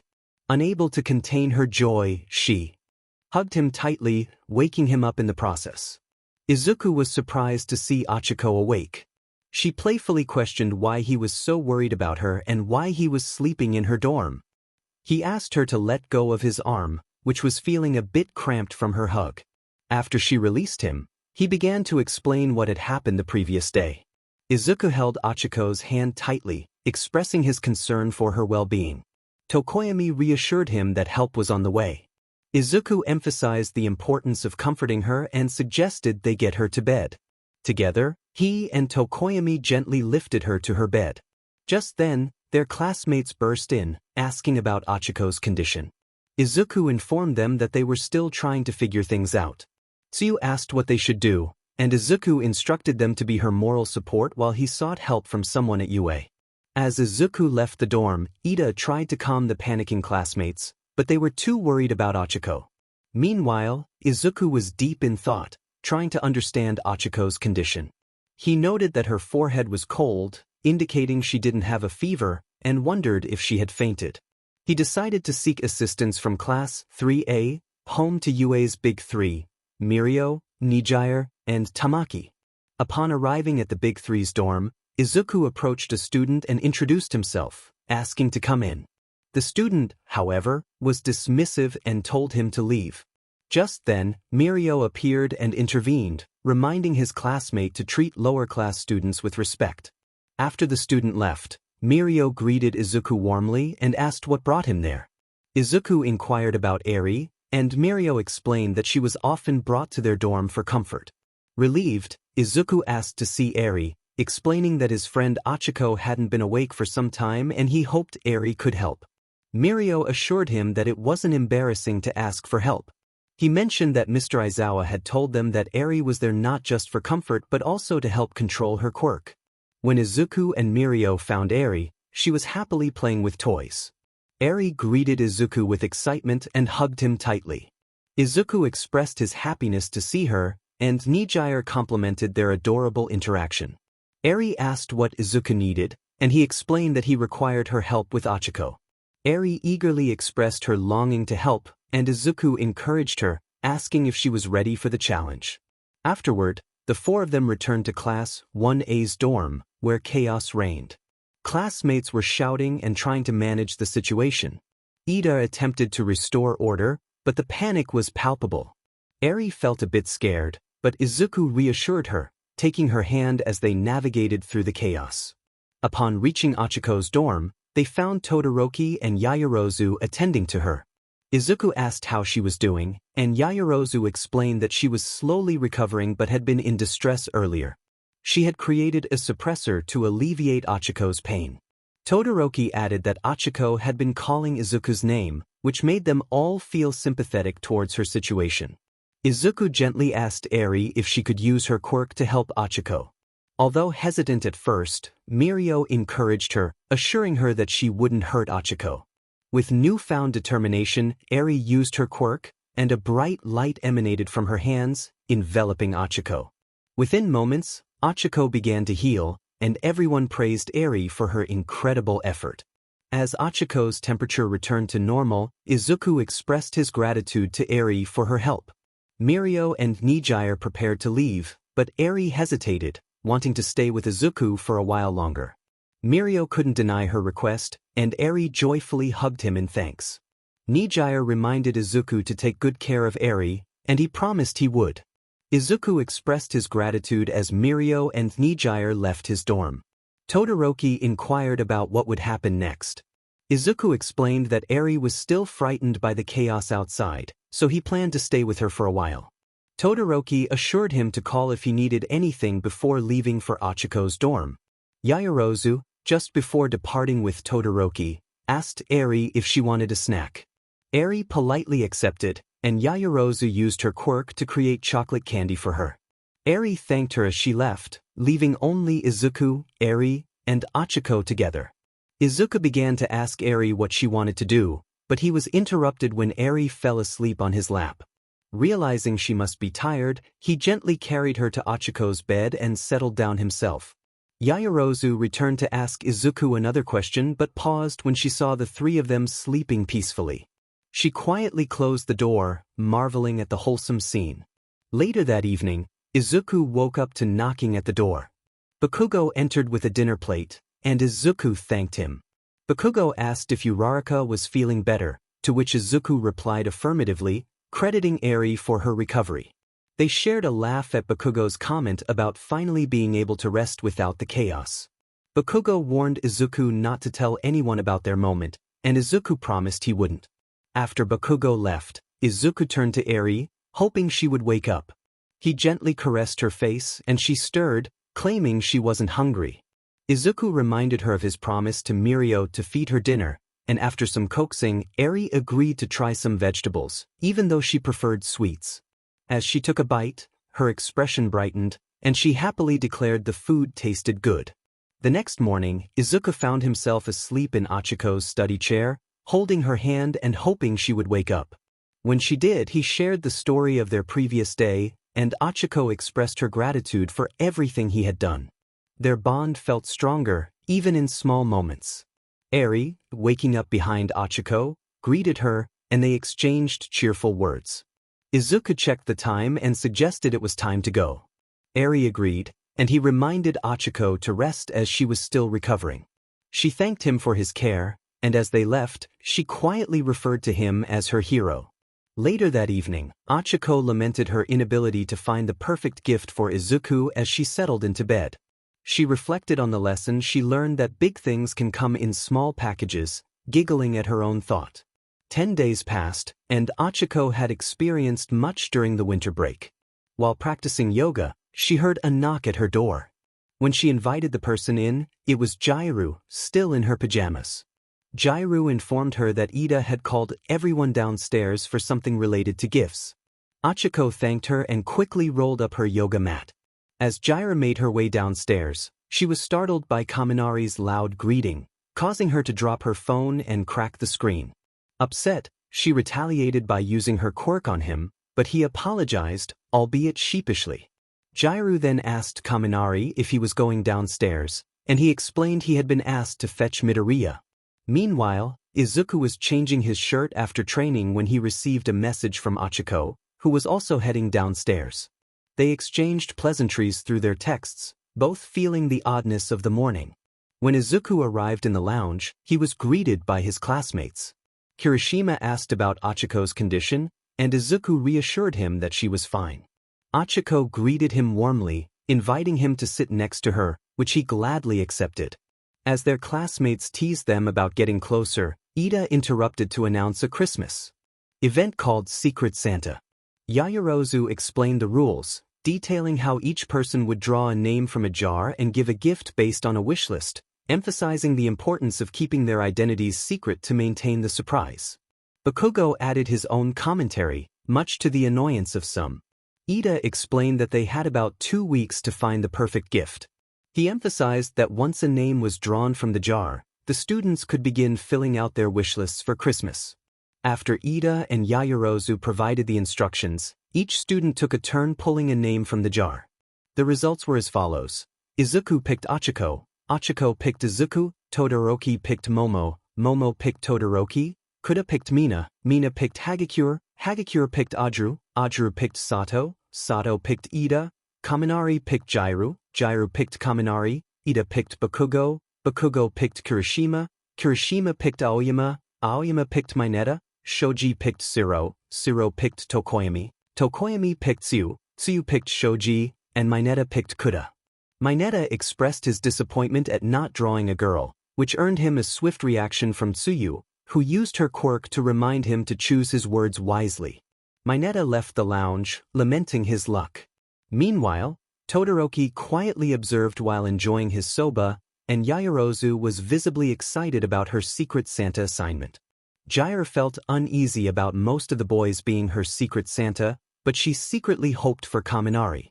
Kaminari felt determined to give Ginormous the perfect gift, while Izuku pondered what Ochaco might want. Ochaco was thrilled to have the chance to focus on finding the ideal gift for Izuku, hiding her blush as she thought about it. Yaoyorozu then distributed the wish lists, starting with Izuku. The wish list results were, Izuku, anything Ochaco, anything Todoroki, lots of soba Momo, anything Kuda, pet items Mina, shoes Hagakure, clothes Ajuru, martial arts gear Sato, an apron Kaminari, anything Ginormous, a cell phone Iida, running shoes Bakugo, anything Kirishima, specifically manly stuff Aoyama, sparkles Shoji, a leather jacket 𝐶𝐮𝐲, a Spider-Man suit Tokoyami, clothes in dark colors 𝐶𝐮𝐬, clothes in green Mineta feminine magazines. Ochaco realized that finding a gift for Izuku would be more challenging than she anticipated, especially since she thought he would want something related to All Might. Iida concluded the meeting, reminding everyone to fulfill their roles as Secret Santas. The students dispersed to gather their gifts, while some chose to relax in the dorms. Later that evening, Mina asked the girls who they had drawn, but Yaoyorozu reminded her that it was supposed to be a secret. Mina eventually stopped pressing for information. Ochaco announced her intention to go to bed, and Tsuyu wished her good night. Meanwhile, Izuku yawned, feeling tired and ready to return to his dorm. Todoroki questioned why he was going to sleep so early, and Izuku explained that he had promised Ida they would train early the next day. After saying goodnight, he headed upstairs. As Ochaco made her way to her dorm, she accidentally bumped into Bakugo, causing him to drop his drink. Bakugo reacted angrily, scolding her for being careless. Ochaco apologized, but Bakugo was not in the mood to accept it. She bravely suggested they move on, though she was wary of his temper. Izuku, walking down the hallway, noticed Bakugo's wet shirt and empty glass, sensing the anger radiating from him. As they passed each other, Izuku heard Bakugo mutter something under his breath. Concerned, he continued on and was shocked to find Ochaco sitting on the floor, tears streaming down her face. When she noticed him, she wiped her tears and greeted him softly. Izuku asked what had happened, and she explained that Bakugo had reacted harshly when she bumped into him. Izuku realized that Bakugo's comment about a stupid girl was directed at her, which made Ochaco doubt herself even more. She expressed her feelings of inadequacy, and Izuku quickly reassured her that Bakugo was in the wrong for his behavior. He emphasized that she was not stupid and that Bakugo was the one who needed to change. Ochaco began to feel a little better, agreeing with Izuku's perspective. Izuku wanted to check her cheek, but Ochaco insisted she was fine. Eventually, she showed him the bruise, and he suggested she just needed an ice pack. As he helped her up from the floor, she thanked him, feeling a blush creeping onto her cheeks. Izuku invited her to his dorm to help soothe her pain. She sat on his bed, and he apologized for the mess, which she found amusing, noting that his All Might collection covered it. He retrieved an ice pack and gently placed it on her cheek, prompting her to wince slightly. They shared a laugh, and Izuku asked if it was okay for her to stay for a bit while he talked to Bakugo about what happened. Ochaco hesitated, not wanting him to confront Bakugo, but Izuku felt it was necessary since Bakugo had hurt her. He promised to return quickly and left the room. Ochaco sat alone in Izuku's room for the first time, feeling a mix of emotions about the events of the day. As much as she wanted to lie down in his bed, Ochaco decided to take the opportunity to explore Izuku's interests. His room was filled with fascinating items, but he hadn't mentioned anything on his wish list. She pouted, realizing this would be more challenging than she had anticipated. Just as she was about to lie down, Izuku returned to his room, his face bruised. Ochaco gasped, noticing the marks on his face. She asked what had happened, concern etched on her features. Izuku felt a wave of shame wash over him, not wanting her to see him like this. When she guessed that Bakugo had hit him, he admitted that he had managed to convince Bakugo not to target her again. Ochaco expressed her gratitude, touched by his willingness to stand up for her. Izuku joked that he couldn't ignore someone in distress, lightening the mood and causing Ochaco to giggle. She stood up from his bed, saying she would head back to her dorm. He wished her good night, and she tossed him an ice pack, making him blush slightly. As she settled down outside his dorm, she reflected on how fortunate she was to have him in her life, grateful for his kindness. The next day, Mina asked the girls about their plans, and they all mentioned their secret Santa preparations. Yaoyorozu planned to find a gift, and Ochaco agreed enthusiastically while enjoying some mochi. Mina teased her, trying to pry information about her secret Santa, but Ochaco skillfully avoided her questions. Jiru then asked to speak with Ochaco privately, and they headed to Jiru's dorm, Mina's voice trailing off in the background as Kirishima tried to quiet her. Once inside, Jiru bluntly asked if Ochaco was Midoriya's secret Santa. Ochaco initially denied it, but Jiru's knowing look made her blush and confess. Relieved to share her secret with someone trustworthy, Ochaco felt a bond grow between them. Jiru then revealed that she had Kaminari as her secret Santa, prompting a laugh from Ochaco as they both acknowledged their crushes on their classmates. Jiru suggested they go to a guitar store, and Ochaco agreed, planning to find something for Izuku as well. They left the dorm, stepping into the chilly air, and Ochaco remarked on the snowy weather. Jiru, distracted by her cracked phone, explained how it had been damaged, and they both shared a laugh about Kaminari's antics. As they walked, Jiro changed the subject to Ochaco's relationship with Izuku. Ochaco shyly admitted they had been spending a lot of time together, and Jiro teased her about being a power couple. Ochaco mentioned her longing to find the perfect gift for Izuku, which Jiro questioned, wondering why it mattered so much. Ochaco replied that it was something special to her, and Jiro nodded in understanding. They arrived at a music store, and Ochaco was surprised when Jiro clarified that she often referred to it as a guitar store. Inside, they browsed the instruments, and Ochaco suggested they could find gifts for their secret Santas. Jiro agreed for Kaminari but pointed out that music might not suit Izuku's tastes. Ochaco remained hopeful about finding something perfect for him. As they continued to explore, Ochaco received a message from Izuku. He expressed that he hadn't seen her that morning and hoped she was doing well. She replied, letting him know she was out with Jiro. But then, Izuku's next message caught her off guard. He declared his love for her, a message he had intended for his mother. Panic set in for Izuku as he realized his mistake, but it was too late to take it back. Ochaco stared at her phone, unsure of how to respond to such an unexpected confession. Ochaco began to overthink Izuku's recent message. She needed to come up with a response quickly. She thought to herself that she appreciated Deku and loved him too. Izuku nearly fainted at her heartfelt reply. Later that morning, Jiro exited the music store, having bought a gift for Kaminari. Ochaco inquired about her purchase, and Jiro explained that she had picked up an assortment of musical items to create a gift basket. Ochaco expressed her hope that Kaminari would like it, and they both shared a laugh at Jiro's confidence that he would. Curious about Ochaco's message, Jiro asked who had contacted her. Ochaco revealed it was Deku, who had simply checked in to see if she was alright. Jiro suggested they head back to the dorms, mentioning that Bakugo was cooking for lunch, which piqued their interest. That evening, Jiro pondered whether Kaminari would appreciate her gift as she played her guitar and assembled the basket. Meanwhile, Izuku realized he had forgotten to clarify his earlier message to Ochaco.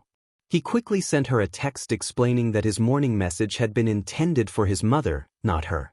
Ochaco felt a mix of disappointment and relief upon reading his message and replied that it was okay, suggesting they keep it between themselves. As night fell, Ochaco prepared to turn off her nightlight when she received several messages from the Class 1A girls group chat. Annoyed, she read through the messages, where Mina insisted on continuing their conversation, while Jiro and Yaoyorozu asked for some peace. Mina playfully pointed out that they rarely had girl time, leading to a light-hearted exchange about their relationships. Eventually, they all wished each other good night. Jiro then messaged Ochaco to thank her for hanging out, which Ochaco happily acknowledged, noting that they had fun together. The next day, Ida hesitated as he considered Sato's idea for a baking contest, unsure if it would be a good bonding experience. However, Sato was confident in his proposal, and Ida agreed to announce it to their classmates. Izuku, though not particularly skilled at baking, decided to participate if the rules suited him. Ida explained that participants could choose their partners, prompting Izuku to wonder who he would team up with. When Ida reached Ochaco's dorm, she greeted him cheerfully. Ida informed her about the baking contest and the need to choose a partner. Grateful, Ochaco quickly decided who she wanted as her partner and headed to Izuku's room. As Izuku mumbled about the contest, he was interrupted by Ochaco's voice asking him to open the door. When he did, they both realized they were thinking the same thing. They wanted to be partners. Excitedly, Izuku confirmed his willingness, causing Ochaco to blush and laugh. As the time for the contest approached, Ochaco grew impatient waiting for Izuku. Mina teased her, suggesting she was waiting for her Prince Charming, which flustered Ochaco. Despite her embarrassment, she tried to brush off Mina's comments. Todoroki joined the conversation, mentioning his own partner, and Mina continued to tease Ochaco about her feelings for Izuku. Just then, Izuku arrived, and upon seeing Ochaco floating near the ceiling, he rushed to check on her. Startled, Ochaco lost her focus and began to fall, but Izuku quickly used his quirk to catch her. Their eyes met, and Ochaco reassured him that she was okay. Their classmates watched the scene unfold, and Kirishima complimented Izuku on his heroic act. Izuku expressed his gratitude to Kirishima with a fist bump, feeling a mix of embarrassment and excitement. Ochaco, still blushing from the earlier moment, quietly reflected on her feelings. Ida inquired if they were the only ones interested in the baking contest, to which Todoroki replied affirmatively as he finished his last portion of soba. Sato mentioned that 3 groups would suffice since he hadn't brought a lot of baking supplies. Ida agreed, and Sato explained that the contest would involve baking cookies, which seemed manageable. Ochaco's enthusiasm shone through as she declared her love for cookies and encouraged Izuku to do their best.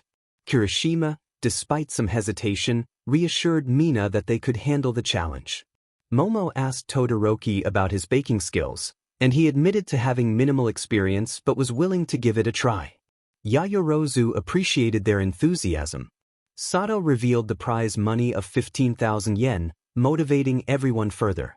As the countdown began, the classmates started mixing their ingredients. Ochaco was amazed by Izuku's baking skills, recalling how he used to bake cookies with his mother. When she made a mistake, Izuku offered to help, but she insisted she could manage. Despite her protests, he guided her through the mixing process, and she felt a rush of unexpected emotions. As they worked efficiently, their classmates struggled with their tasks. Todoroki and Yaoyorozu spent too much time measuring ingredients, while Kirishima and Mina attempted to follow Izuku and Ochaco's lead but with less success. Eventually, Izuku and Ochaco were ready to bake their cookies. Ochaco requested help with her apron, and Izuku assisted her, leading to another moment of awkwardness that they both brushed off. Once the cookies were baked, Sato called time. Ochaco worried about their chances of winning, but Izuku reassured her that cookies were about passion rather than perfection. Sato, being a baking professional, would judge each team's cookies. Team 1 presented their cookies, and Sato provided constructive feedback, noting their good taste but pointing out some issues. Momo comforted Todoroki, reminding him they had done their best. Team 2 faced disqualification due to incomplete work, leading to some tension as Mina expressed her frustration towards Kirishima. He remained optimistic, emphasizing the fun they had. When it was Team 3's turn, Izuku and Ochaco presented their cookies, and Sato was impressed, declaring them the winners of the contest. Ochaco celebrated their victory with a hug, causing Izuku to blush. Mina teased them, and Izuku shyly mentioned he was struggling to breathe. After Ochaco apologized, Izuku insisted that she deserved the prize money, wanting to support her. Ochaco argued they should share it, and Izuku proposed a 70-30 split, which she found unfair. They then decided to donate their cookies and prize money to those in need, a plan that delighted both of them. As they distributed cookies, a mother encouraged her child to express gratitude, and they smiled at the sweet exchange. After their generous act, Izuku and Ochaco sat on a bench, feeling exhausted but fulfilled. Ochaco expressed her joy in seeing the smiles of those they helped, while Izuku nodded in agreement. Noticing his serious expression, she asked what was wrong, but he reassured her there was nothing to worry about. When she questioned his lack of a smile, Izuku admitted he didn't know why he felt that way. Just then, Ochaco rested her head on his shoulder, her eyes heavy with fatigue. Izuku contemplated waking her but decided to let her rest, appreciating her peaceful presence beside him. Izuku smiled at her back as he began to rest his eyes.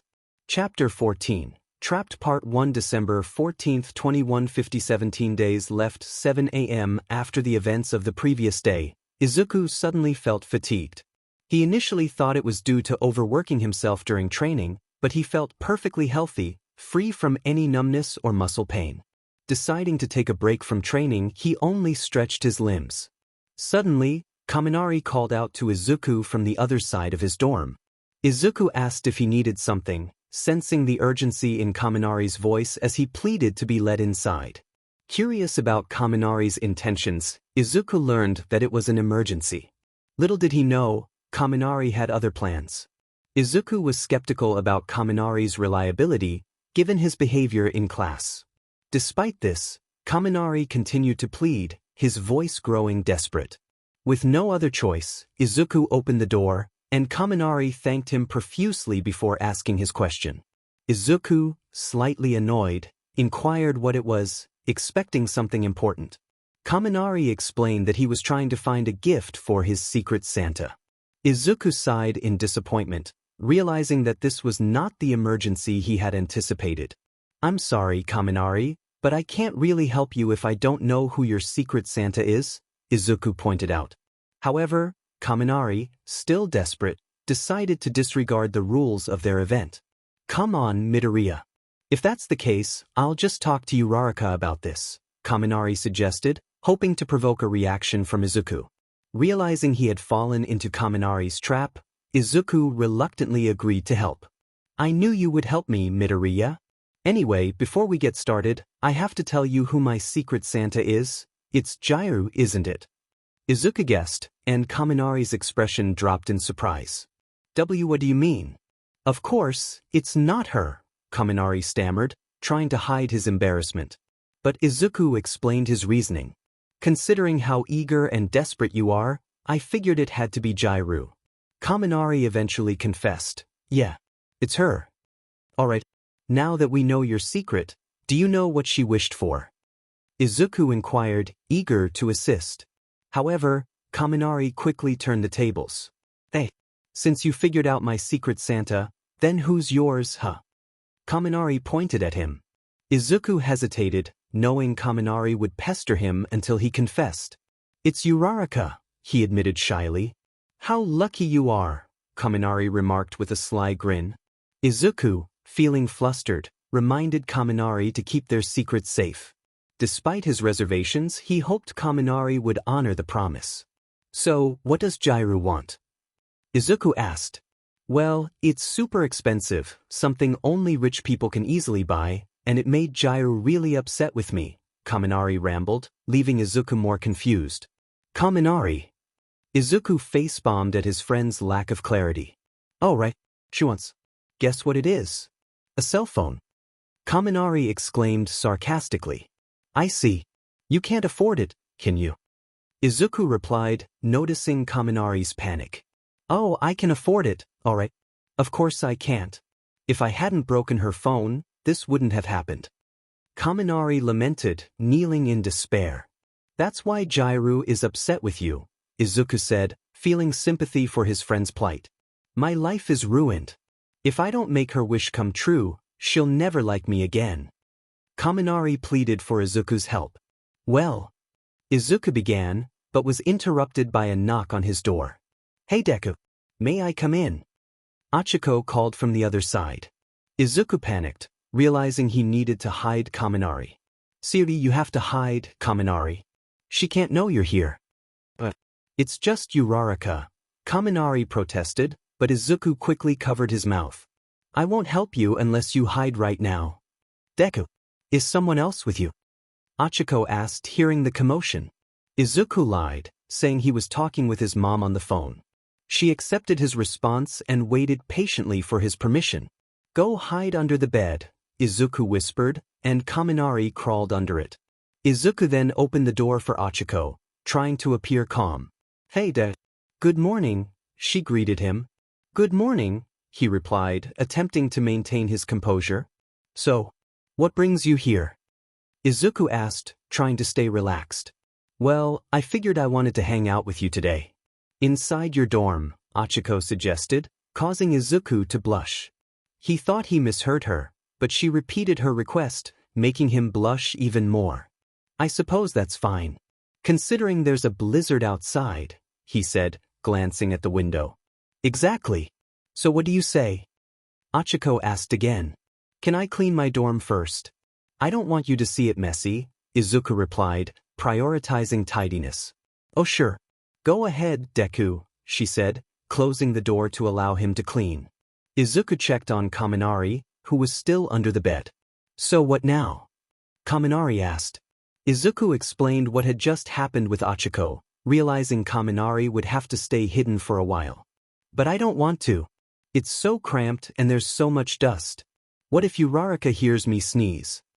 Kaminari complained, voicing valid concerns.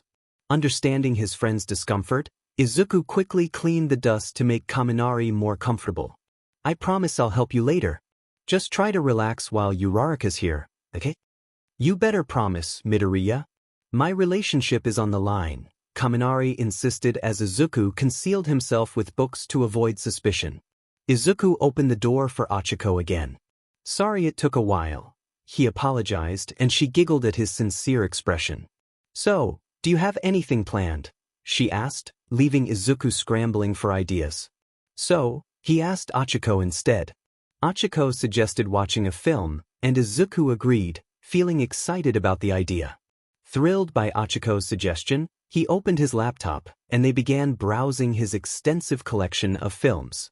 Meanwhile, Kaminari was left to endure some boredom. As Izuku scrolled through the options, he found a movie that seemed perfect for the occasion. He hesitated, unsure if Ochaco would be interested. Ochaco reassured him that as long as they were watching together, she would enjoy it. Izuku mentioned that it was a romance film, which made Ochaco blush, her thoughts drifting to her crush on him. Noticing her reaction, Izuku asked if she was uncomfortable with the genre, but Ochaco insisted she wanted to watch it. As they settled in, 30 minutes into the film, Ochaco felt a chill and asked Izuku for a blanket. He willingly offered his blanket, and they decided to share it, not wanting either of them to feel cold. Ochaco expressed her preference for sharing rather than letting him suffer. Izuku felt the warmth of her presence as their arms brushed against each other. Although Ochaco considered leaning closer to him, she felt too shy to act on it. When Izuku heard Ochaco's stomach growl, he offered to get some popcorn. He left her watching the film while he prepared the snack, worrying that she might discover Kaminari was in his dorm. After making the popcorn, he returned with a large bowl, greeted by Ochaco's eager smile. Just then, a loud crack of thunder startled them, waking Kaminari, who bumped his head on the bed.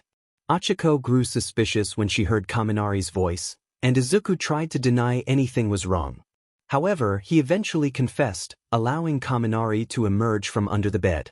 Kaminari greeted Ochaco and reminded Izuku about a promise he had made. Curious, Ochaco asked about the promise, leading Izuku to reveal that Kaminari's secret Santa was 𝐀𝐮𝐭𝐡𝐨𝐫.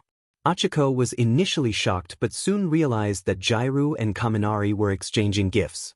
Kaminari teased them, calling them lovebirds, causing both Izuku and Ochaco to blush. Ochaco decided to share her own secret, revealing that 𝐀𝐮𝐭𝐡𝐨𝐫's secret Santa was Kaminari. Izuku chuckled at how their fates intertwined during the winter break.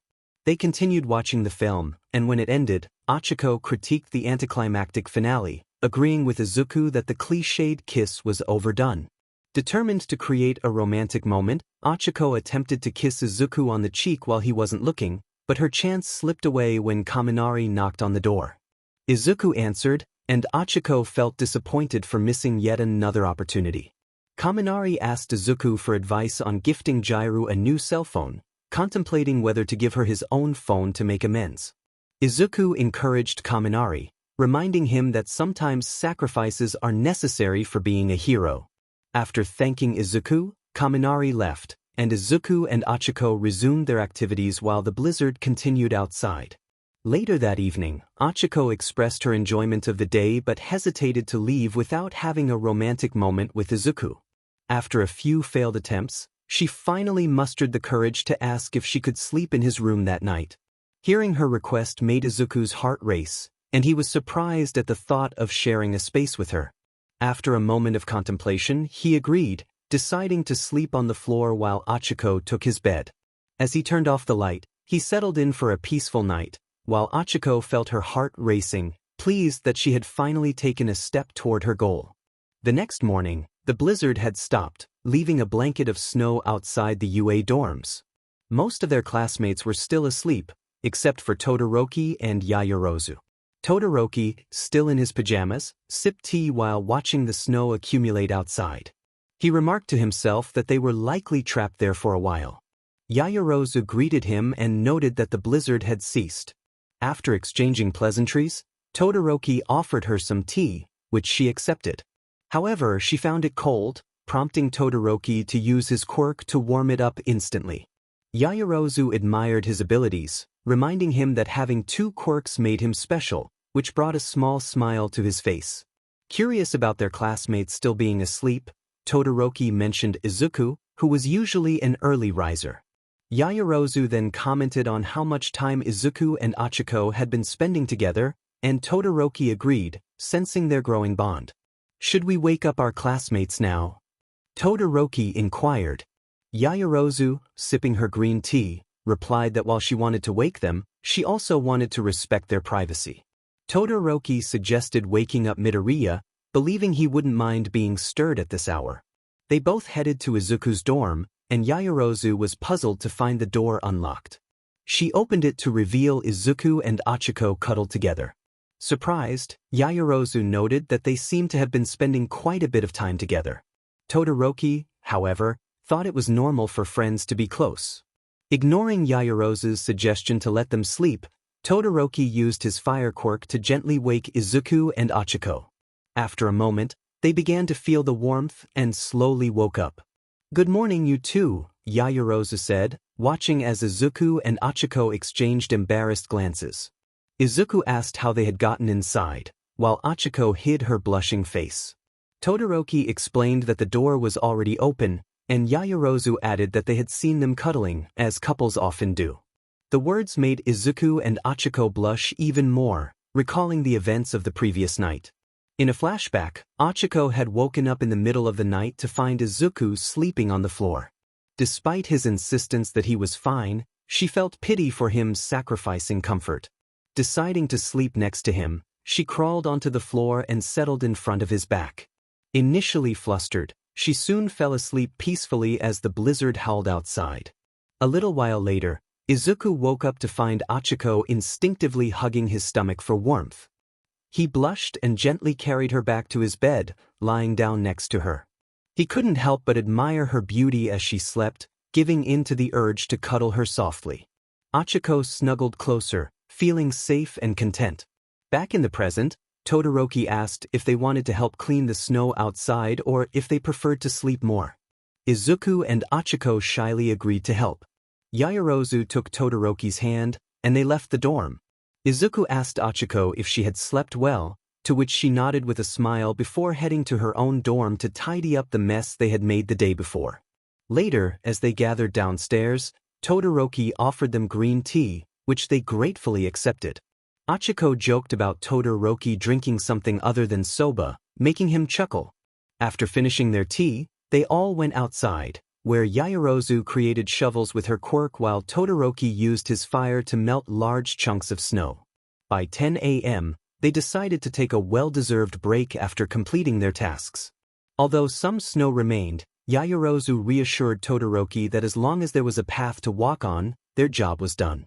Ochaco, sitting on a bench, asked Izuku if he was tired.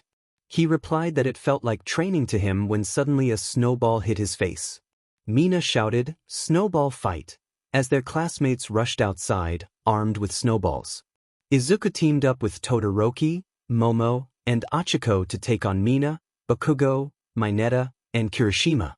Bakugo shouted that he would smash Izuku while throwing a snowball that barely missed him. Izuku retaliated by throwing a snowball at Bakugo's torso, prompting Bakugo to complain and launch a barrage of snowballs in return. Todoroki used his quirk to block them. "Are you okay, Midoriya?" Todoroki asked. Izuku thanked him, and the playful battle continued, with Mina's team eventually declared the winners. Mina celebrated with Kirishima, while Ochaco remained optimistic, assuring Izuku they would win next time. To celebrate both the snowball fight and their hard work, Yaoyorozu decided to make snow cones topped with chocolate syrup. She asked Ochaco to distribute some to the class, and Ochaco happily agreed before heading inside the UA dorms. Meanwhile, Izuku and Todoroki sat on a bench, enjoying their snow cones while discussing the previous night. Izuku shared how he had instinctively cuddled Ochaco, feeling a warmth in his heart whenever he was with her. Todoroki nodded in understanding, noting that he felt a similar warmth for Yaoyorozu. As Ochaco and Yaoyorozu approached with their snow cones, Ochaco greeted them, and Yaoyorozu jokingly asked Todoroki if he preferred snow cones over soba. He replied that he liked both, causing her to blush. The group spent the rest of the day enjoying each other's company, both inside and outside the dorms. When dinner time arrived, everyone gathered to eat Bakugo's cooking, while Todoroki and Yaoyorozu stayed in the lounge area washing dishes.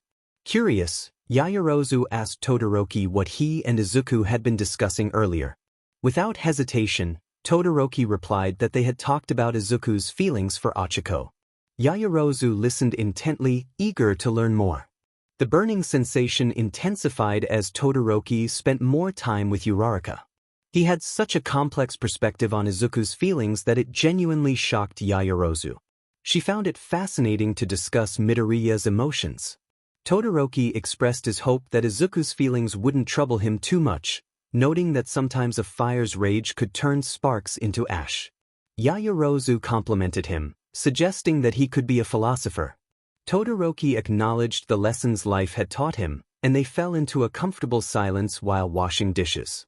It was only when Yaoyorozu decided to ask a more personal question that the atmosphere shifted. She inquired if he had any feelings for someone as well, to which Todoroki admitted he was still figuring that out. Yaoyorozu responded with understanding, and Todoroki mentioned his craving for soba, eager to return to his dorm to prepare it again. As December 16, 2150, approached, Ochaco still had not found the perfect gift for Izuku, and doubts began to creep in about whether it was worth the effort. Nevertheless, she remained determined to find something that would truly make him happy. Meanwhile, Mina was eager to spend time with her classmates. Yaoyorozu, sipping green tea, suggested they should hang out, but Mina playfully urged them to stop spending so much time with their boyfriends. Her teasing began to irritate her friends, and eventually, she left in frustration. Ochaco, feeling guilty about denying Mina's request, proposed they should indeed hang out.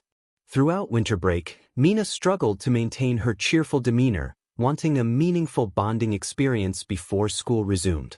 Aoyama, one of their classmates, joined the conversation and inquired about Mina's absence. Ochaco explained that they hadn't had the chance to hang out recently. Aoyama noted that it seemed Ochaco had been spending time with Midoriya instead, understanding the complexity of her feelings. He then asked Tsuyu and Yaoyorozu about Mina, and they too felt sympathy for her. Aoyama then asked Ochaco if she could accompany him for a few minutes, and she agreed. He led her upstairs, and as they approached Bakugu's dorm, Ochaco felt a wave of anxiety. Aoyama reassured her as he opened the door, revealing Bakugu lying on his bed, staring at the ceiling.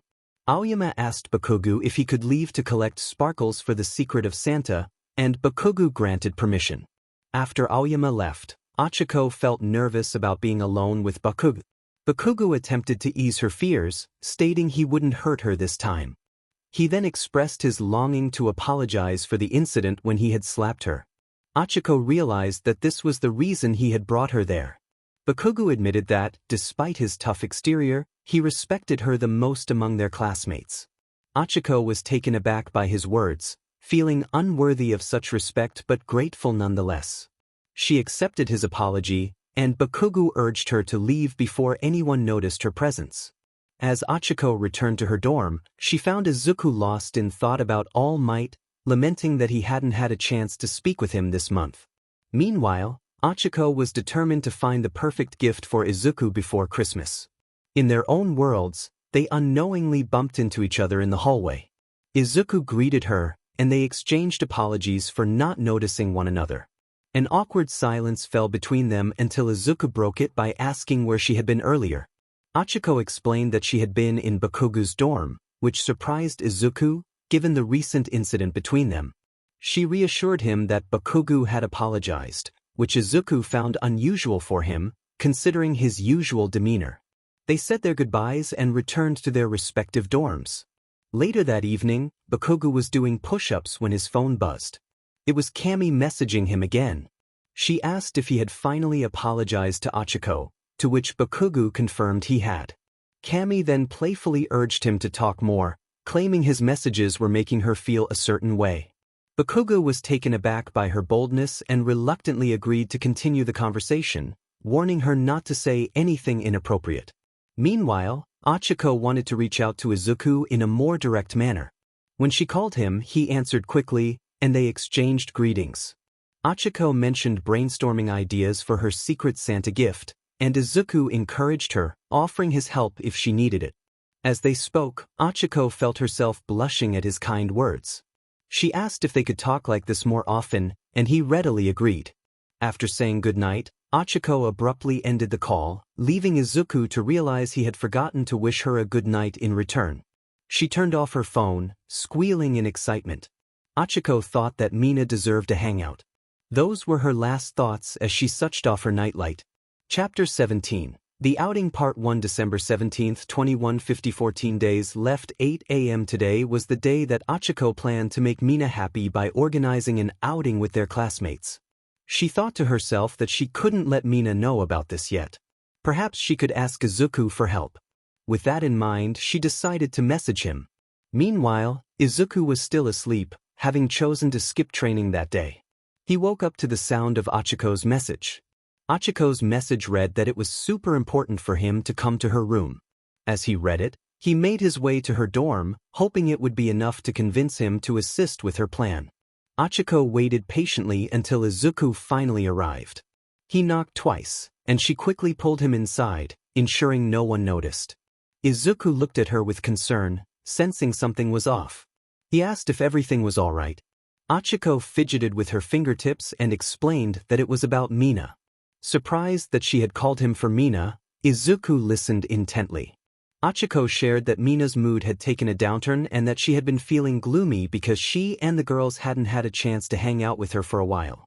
Izuku recalled that Mina had seemed happy during their recent snowball fight, but Ochaco explained that she had been longing for a hangout since winter break began. As she spoke, her smile faded further. Izuku asked what she planned to do to lift Mina's spirits. Ochaco suggested they have an outing today but admitted she didn't know where to start, which was why she needed his help. Izuku suggested they first ask their classmates if they were interested and then make a list as they prepared for the outing, reminding her not to let Mina know yet, as plans could change. As Izuku spoke, he didn't notice that Ochaco was becoming overwhelmed with frustration, tears welling in her. He stopped talking when she raised her voice, revealing her doubts and frustrations. Izuku comforted her with a hug, allowing her to vent until she felt calmer.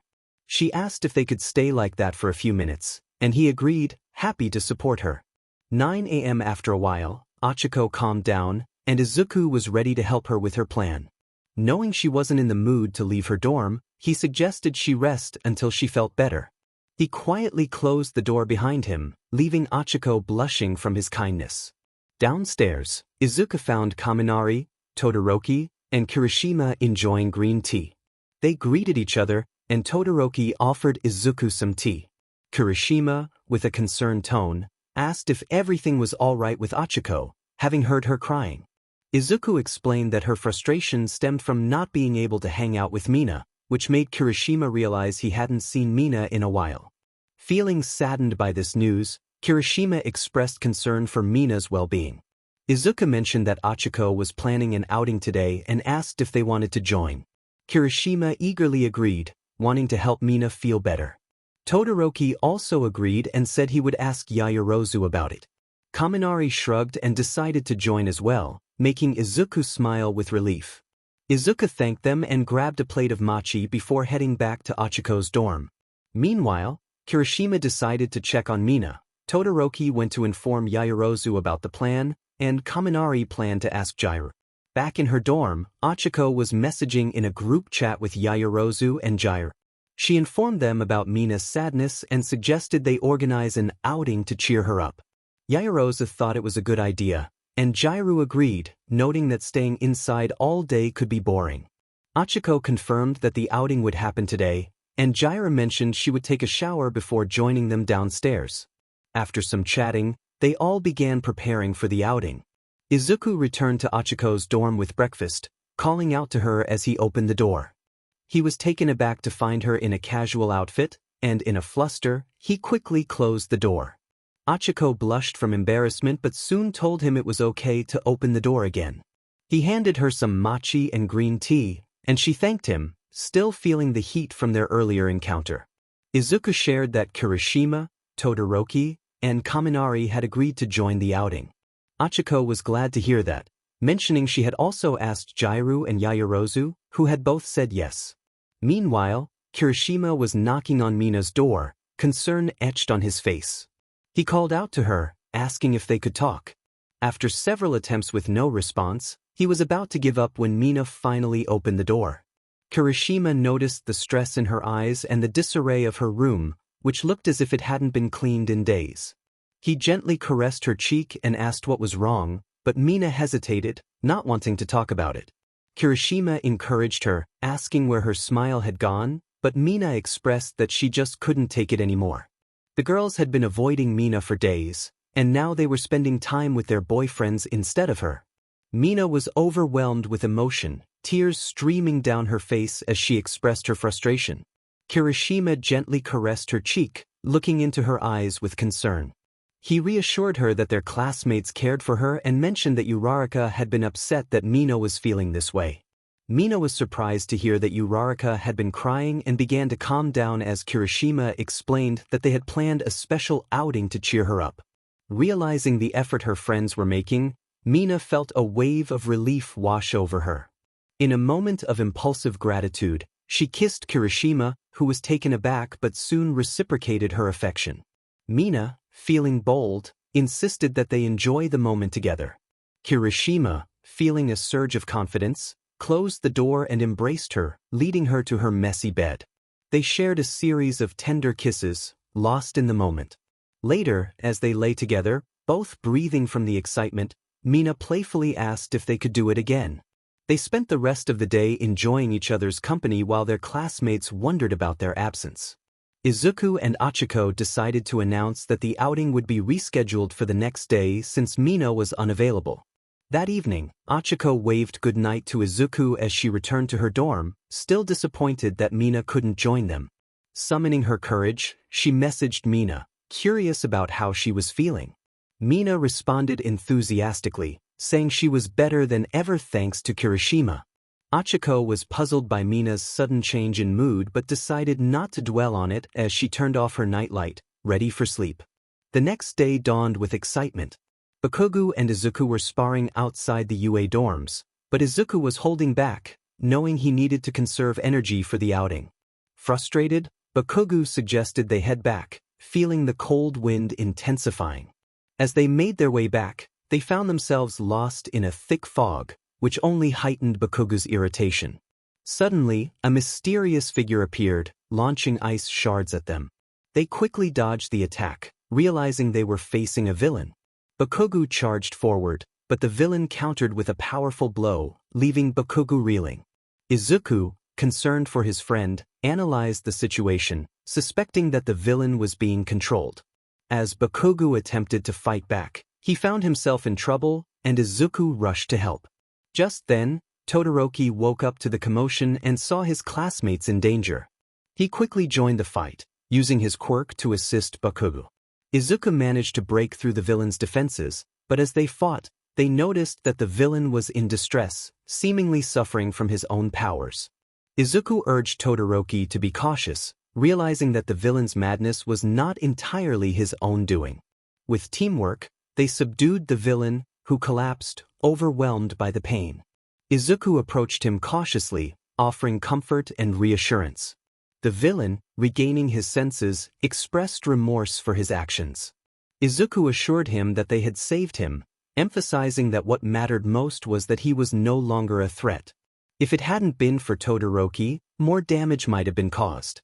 As the man finally regained control of his body and mind, Izuku and Todoroki needed to report the incident to UA, where the authorities would handle the mysterious individual. Aizawa approached them to check on their well-being, noting that the man had been taken by the police for questioning.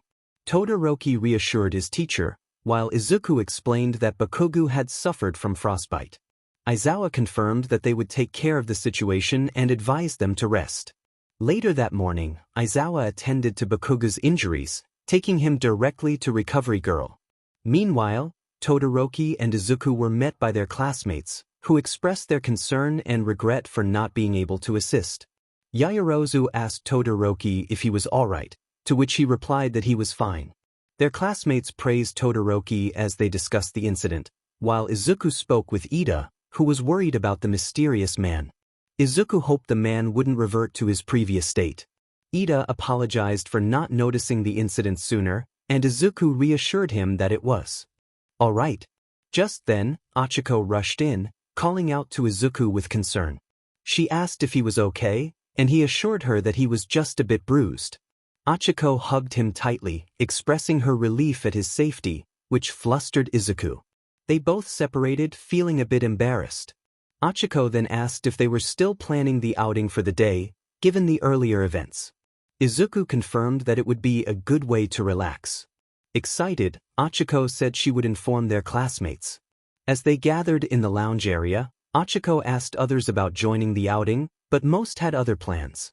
Ultimately, the group for the outing consisted of Izuku, Ochaco, Todoroki, Yaoyorozu, Mina, Kirishima, Kaminari, and Jiraiya. In the lounge, the boys were chatting while waiting for the girls. Kirishima complimented Izuku and Todoroki for taking down a villain, though Izuku insisted the man had just needed help. Todoroki offered soba, which Izuku and Kirishima declined. Jiraiya arrived and asked about Kaminari, who was still missing. After some time, Kaminari finally showed up, and Jiraiya playfully punched him for being late. The girls then arrived, and Yaoyorozu inquired about their outing destination. Ochaco explained they planned to go to the carnival, which was quite far and required a bus ride. Mina, feeling impatient, urged everyone to hurry as the bus was leaving soon. They rushed outside to the bus station, eager not to miss their departure. Izuku felt grateful for the chance to enjoy the day with his classmates, while Ochaco smiled at his enthusiasm. Once on the bus, they discussed their secret Santa gifts. Kaminari mentioned he had already found his, while Todoroki planned to shop the next day. Izuku was still uncertain about his gift, and Ochaco hoped to find something special at the carnival. Hours later, they finally arrived at the carnival. Mina was so excited that she grabbed Kirishima's hand, pulling him inside. Kaminari and Jiraiya followed, but Ochaco called out to them, wanting to stick together. Izuku caught up with her, and Yaoyorozu noticed Todoroki's awe at the carnival atmosphere. Concerned, she reassured him that they would explore together. They began their adventure, starting with Kirishima and Mina, who rode the roller coaster multiple times. Afterward, they enjoyed cotton candy, but Kirishima grew concerned about their friends. Mina insisted they would be fine. Meanwhile, Kaminari and Jiraiya felt a bit bored, searching for an activity to join. At least they could try one activity together, Kaminari insisted. Jiraiya attempted to ignore him by listening to music. Kaminari expressed his frustration, noting that she was no fun. Jiraiya, intrigued by a music-related activity, turned off her earplugs and smirked at Kaminari, declaring that she would show him how fun she could be. With that, she sprinted towards the music activity, and Kaminari shouted in encouragement as he followed her. Once they arrived at the music section of the carnival, Jiraiya asked the conductor if she could play a guitar to win a prize. The conductor informed her that she needed a partner to participate. Jiraiya, feeling frustrated, exclaimed that it was unfair to require a partner. The conductor reiterated the rules, leaving Jiraiya disappointed. Kaminari then offered to join her, grabbing the other guitar despite Jiraiya's doubts about his musical talent.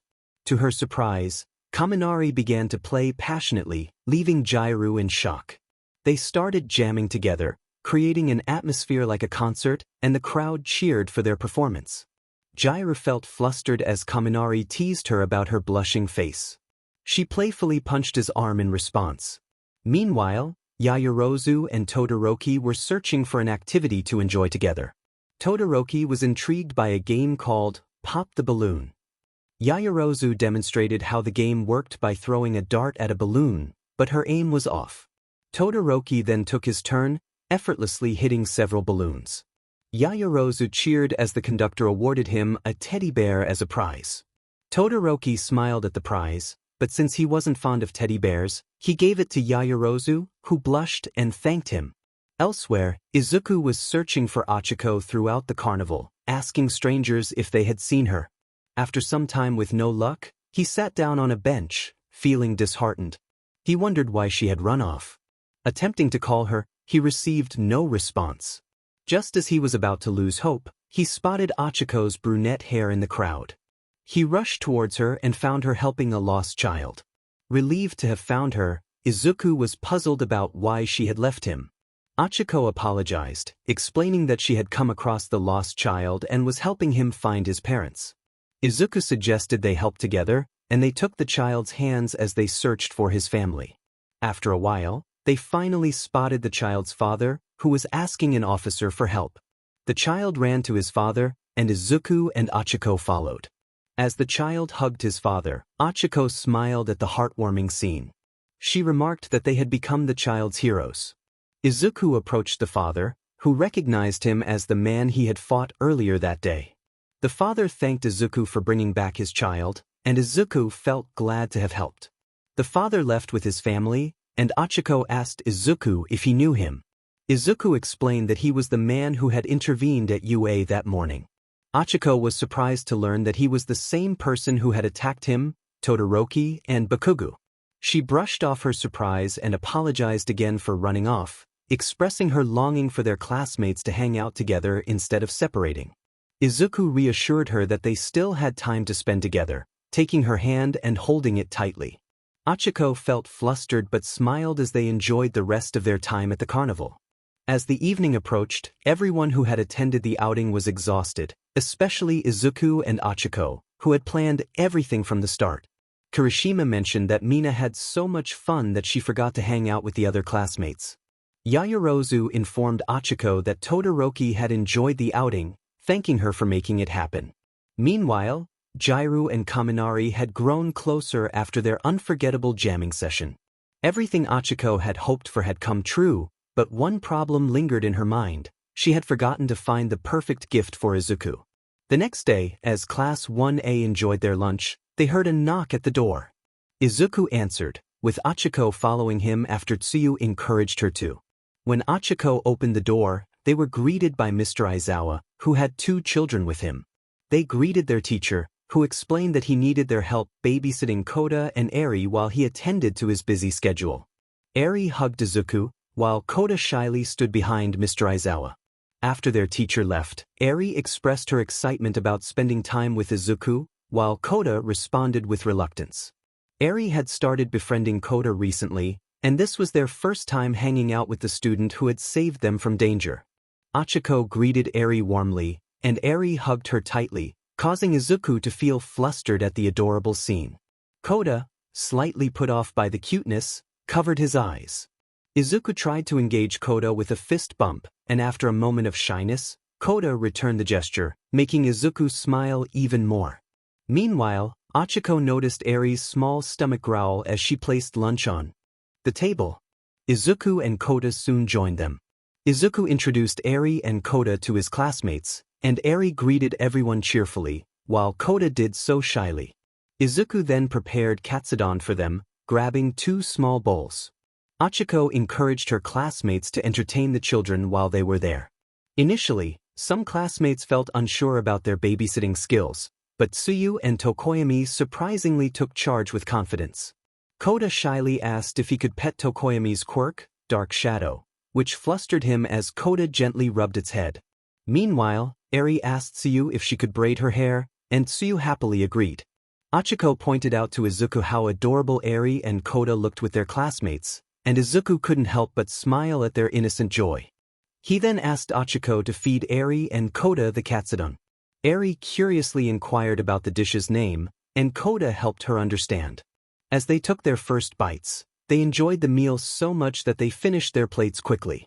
Ochaco remarked on how much they liked Izuku's katsudon, and he expressed his happiness that they enjoyed his favorite meal. Eri and Kota thanked Izuku, who smiled back at them. As Izuku and Ochaco admired Eri and Kota, Mina joined the conversation, complimenting Ochaco's potential as a parent. Ochaco felt flattered but also embarrassed by Mina's teasing. To calm herself, she washed the plates while Izuku suggested activities for the rest of the day.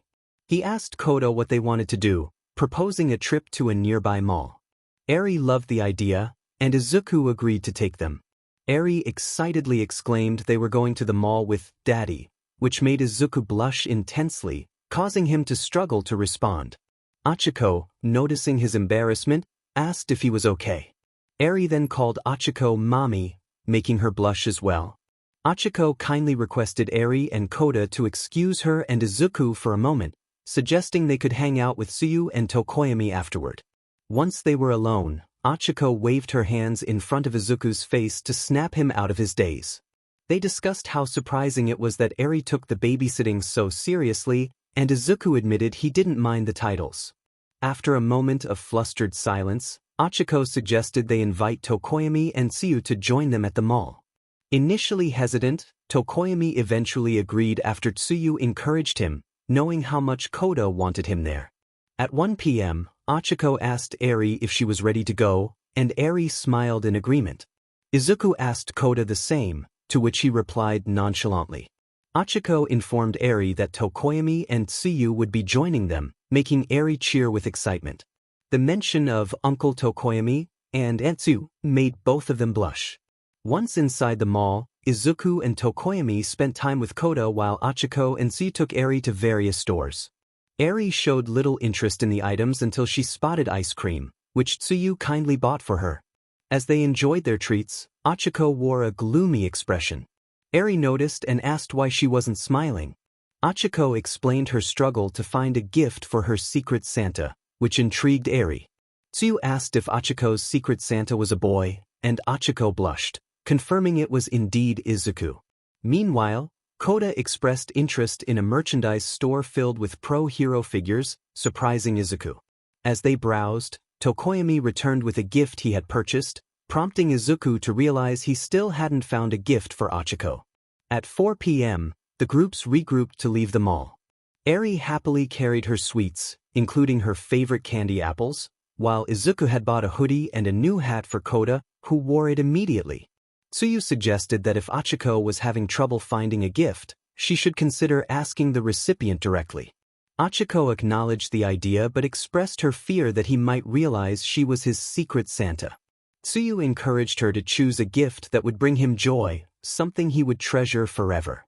Grateful for the advice, Ochaco smiled at Tsuyu as they made their way back to the UA dorms.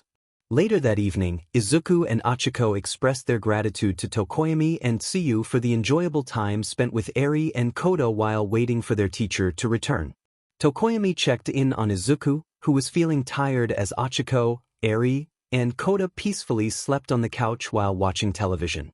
Izuku thanked Tokoyami for the day, and Tokoyami, using his quirk, gently patted Koda's head before heading to his dorm, leaving the four of them alone. Izuku pondered what gift to give Ochaco while glancing at her sleeping form resting on his shoulder, with Eri and Koda cuddled up in their laps. Exhausted, he began to close his eyes when a knock at the door interrupted him. He murmured to himself that Mr. Aizawa had returned and gently nudged Ochaco awake. They carefully lifted Eri and Koda as they opened the door for their teacher, who apologized for his late arrival and thanked them for taking such good care of the children. After Mr. Aizawa left, Izuku and Ochaco returned to the couch, feeling drained from the day's events. Ochaco remarked that babysitting was more challenging than she had anticipated, to which Izuku replied that seeing the children smile again made it all worthwhile. Ochaco mused that perhaps Mina was right about them being capable of being great parents. As Ochaco laid her head on Izuku's lap, he felt a rush of warmth and blushed at the closeness.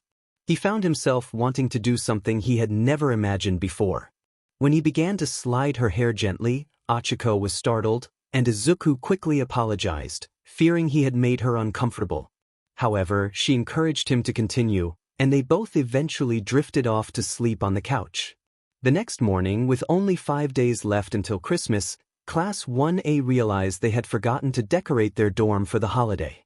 Ida and Yaoyorozu took charge of assigning tasks to their classmates. Before they began, Yaoyorozu inquired about what decorations they would need.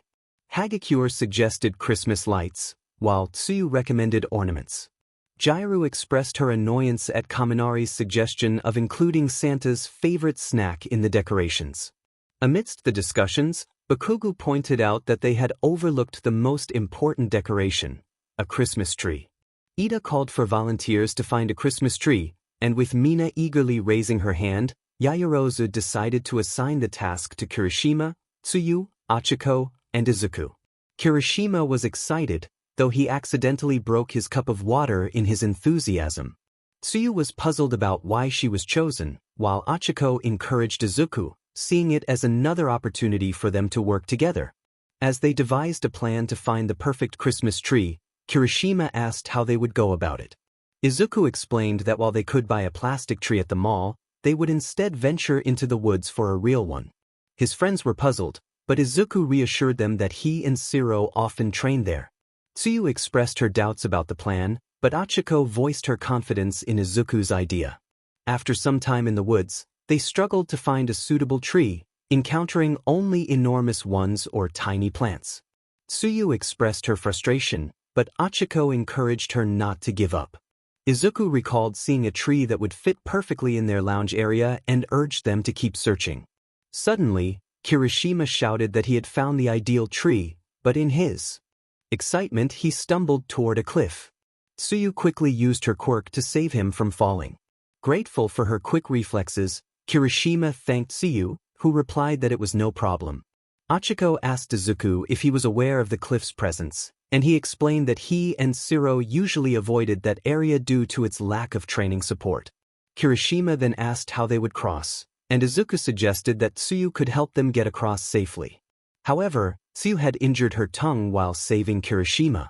Ochaco proposed using her quirk to float everyone across, and despite Izuku's hesitation, she reassured him that she practiced regularly. Once they were safely on the other side, Izuku asked Kirishima to cut the tree down. Kirishima eagerly agreed and chopped the base of the tree. After it fell, Izuku turned to Ochaco and asked if she could make it float. She confidently replied that she could handle it as she caught her breath.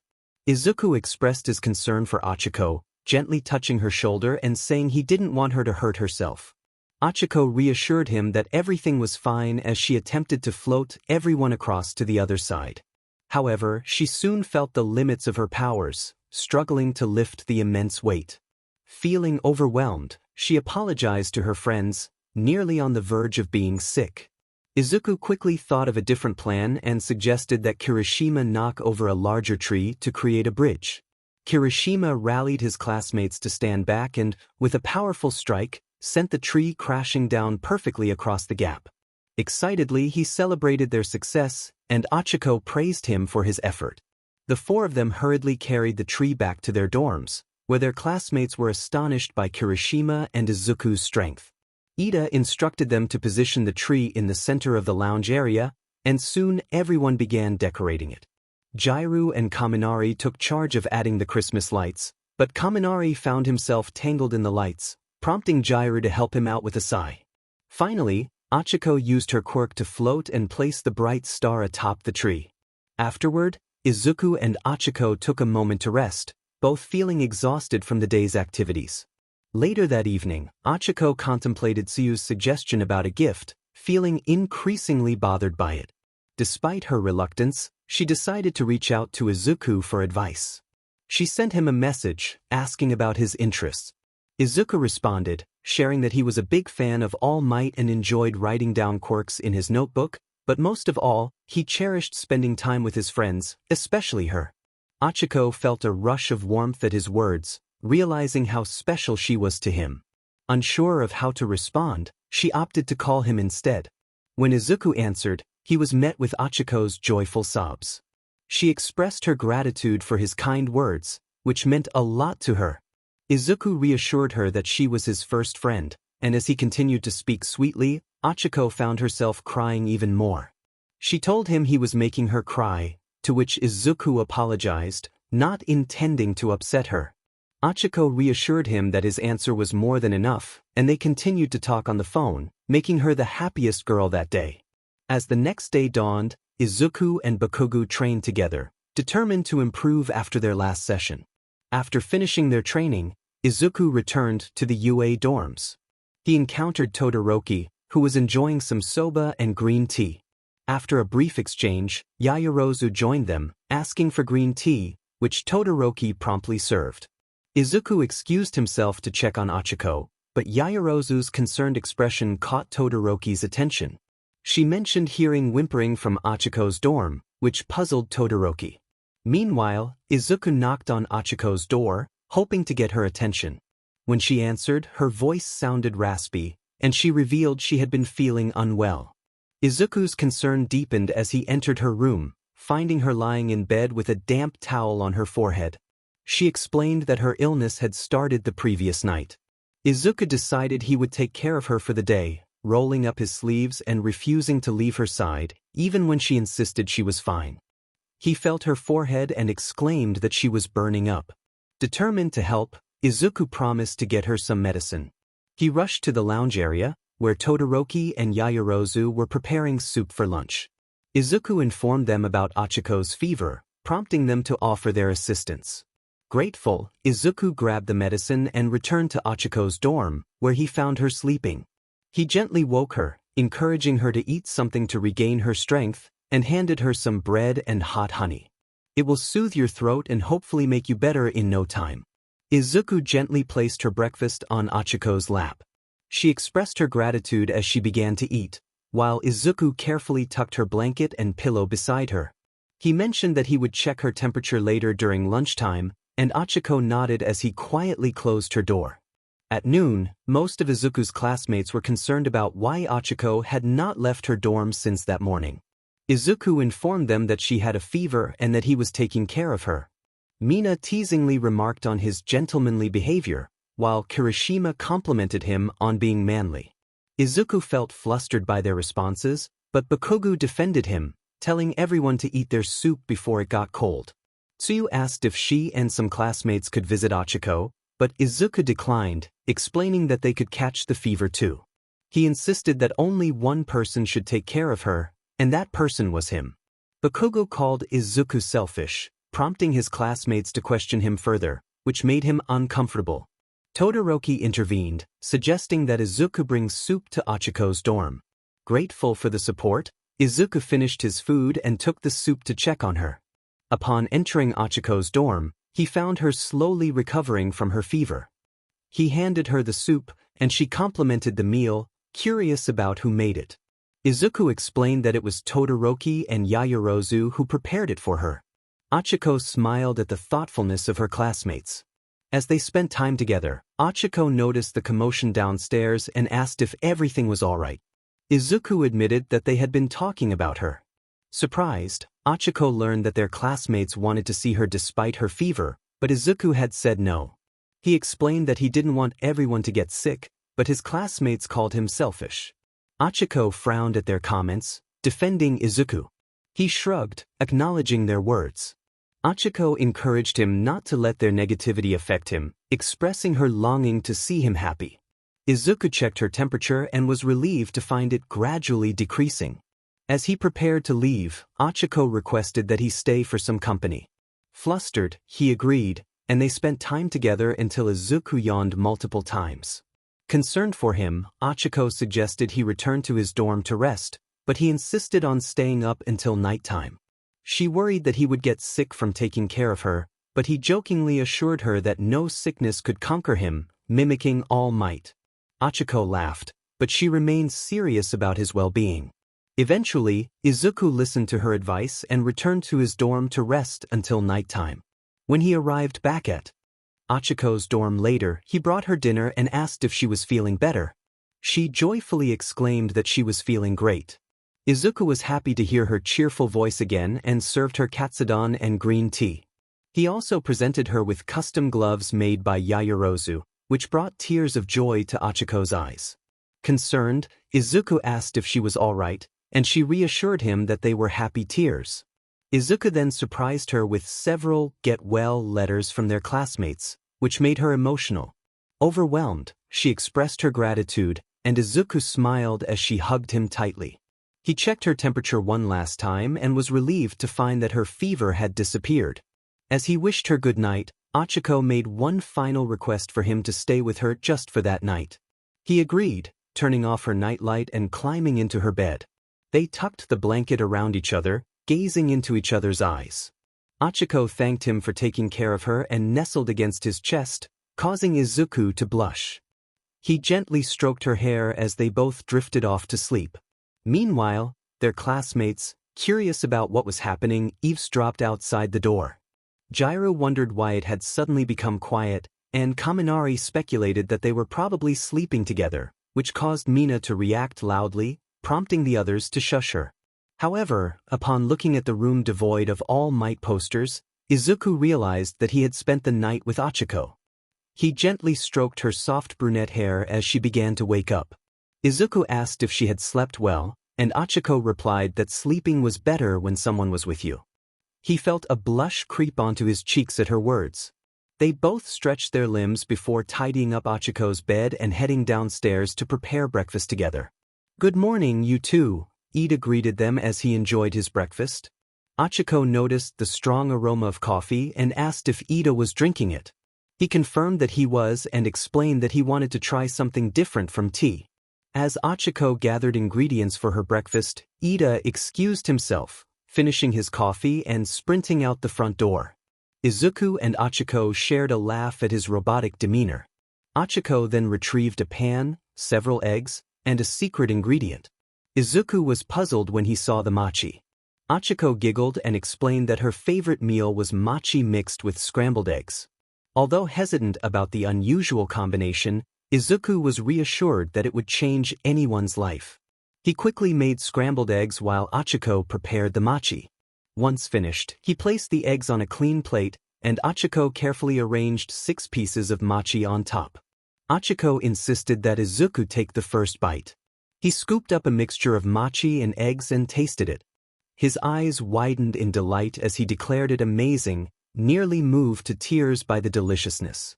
Ochaco beamed, pleased that he enjoyed her meal. They devoured the entire plate, and Izuku decided to include the dish in his meal preparation for training. Overcome with excitement, Ochaco instinctively hugged Izuku, causing them both to tumble to the ground. In that moment, they were lost in each other's eyes until Bakugo's voice broke the spell. "What are you two doing?" he exclaimed, interrupting them. Flustered, Izuku and Ochaco quickly separated, their cheeks flushed. They then cleaned up the mess they had made in the kitchen. After the events of UA's school festival, the UA band had gained popularity due to the tremendous talent of its members: Jiru, Kaminari, Tokoyami, Yaoyorozu, and Baku.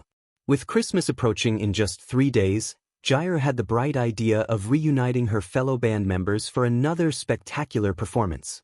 However, she felt bashful about asking them for help and decided to tackle the project alone.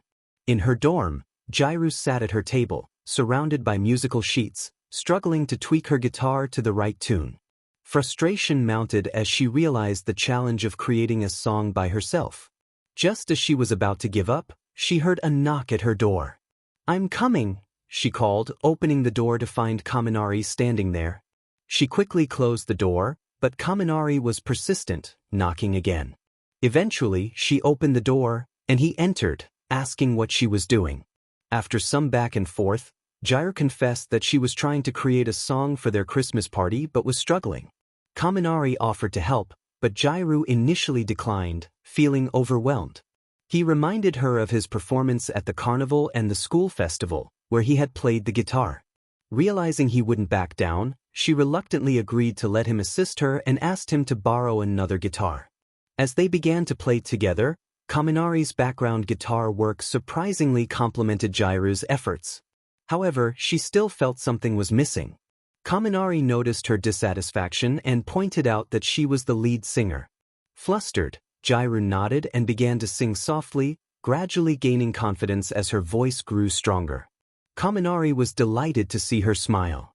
After finishing the song, Jiru felt ready to invite her other band members to join in. She asked Kaminari if they should call them, and he was thrilled at the idea of reuniting the UA band. They set off to invite their classmates, starting with Yaoyorozu, who happily agreed to participate.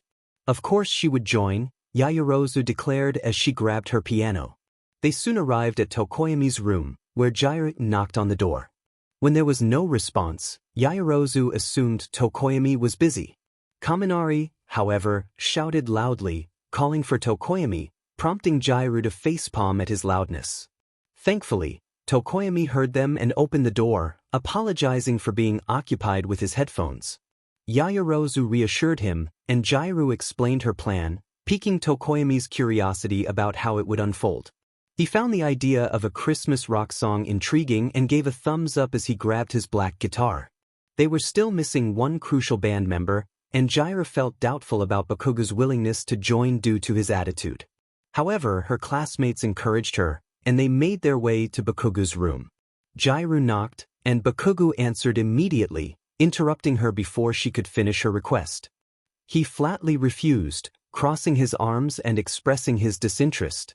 Kaminari protested, pointing out that Bakugo hadn't even let 𝐀𝐮𝐭𝐡𝐨𝐫 finish speaking. Bakugo insisted he already knew their plan and reiterated that he wouldn't play drums for their band.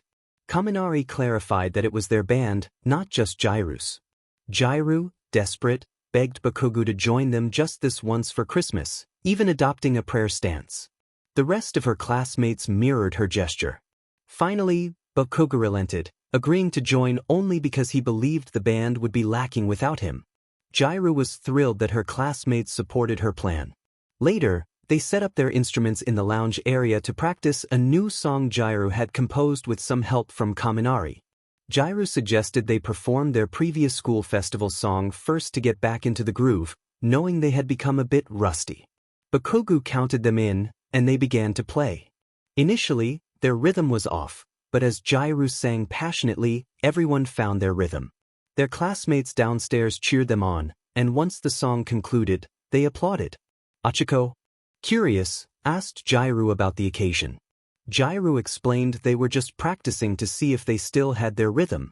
Kaminari excitedly added that they were creating a new song for Christmas, causing 𝐀𝐮𝐭𝐡𝐨𝐫 to blush. Bakugo, impatient, urged them to focus on the Christmas song, and 𝐀𝐮𝐭𝐡𝐨𝐫 distributed copies of her music sheet, instructing everyone to follow her lead. Grabbing the mic, she began to sing her original Christmas rock song, and soon the UA band flowed perfectly together. With Kaminari and Tokoyami on guitars, Yaoyorozu on piano, and Bakugo on drums, 𝐀𝐮𝐭𝐡𝐨𝐫 felt their band was unstoppable. They practiced for hours until the sky turned dark.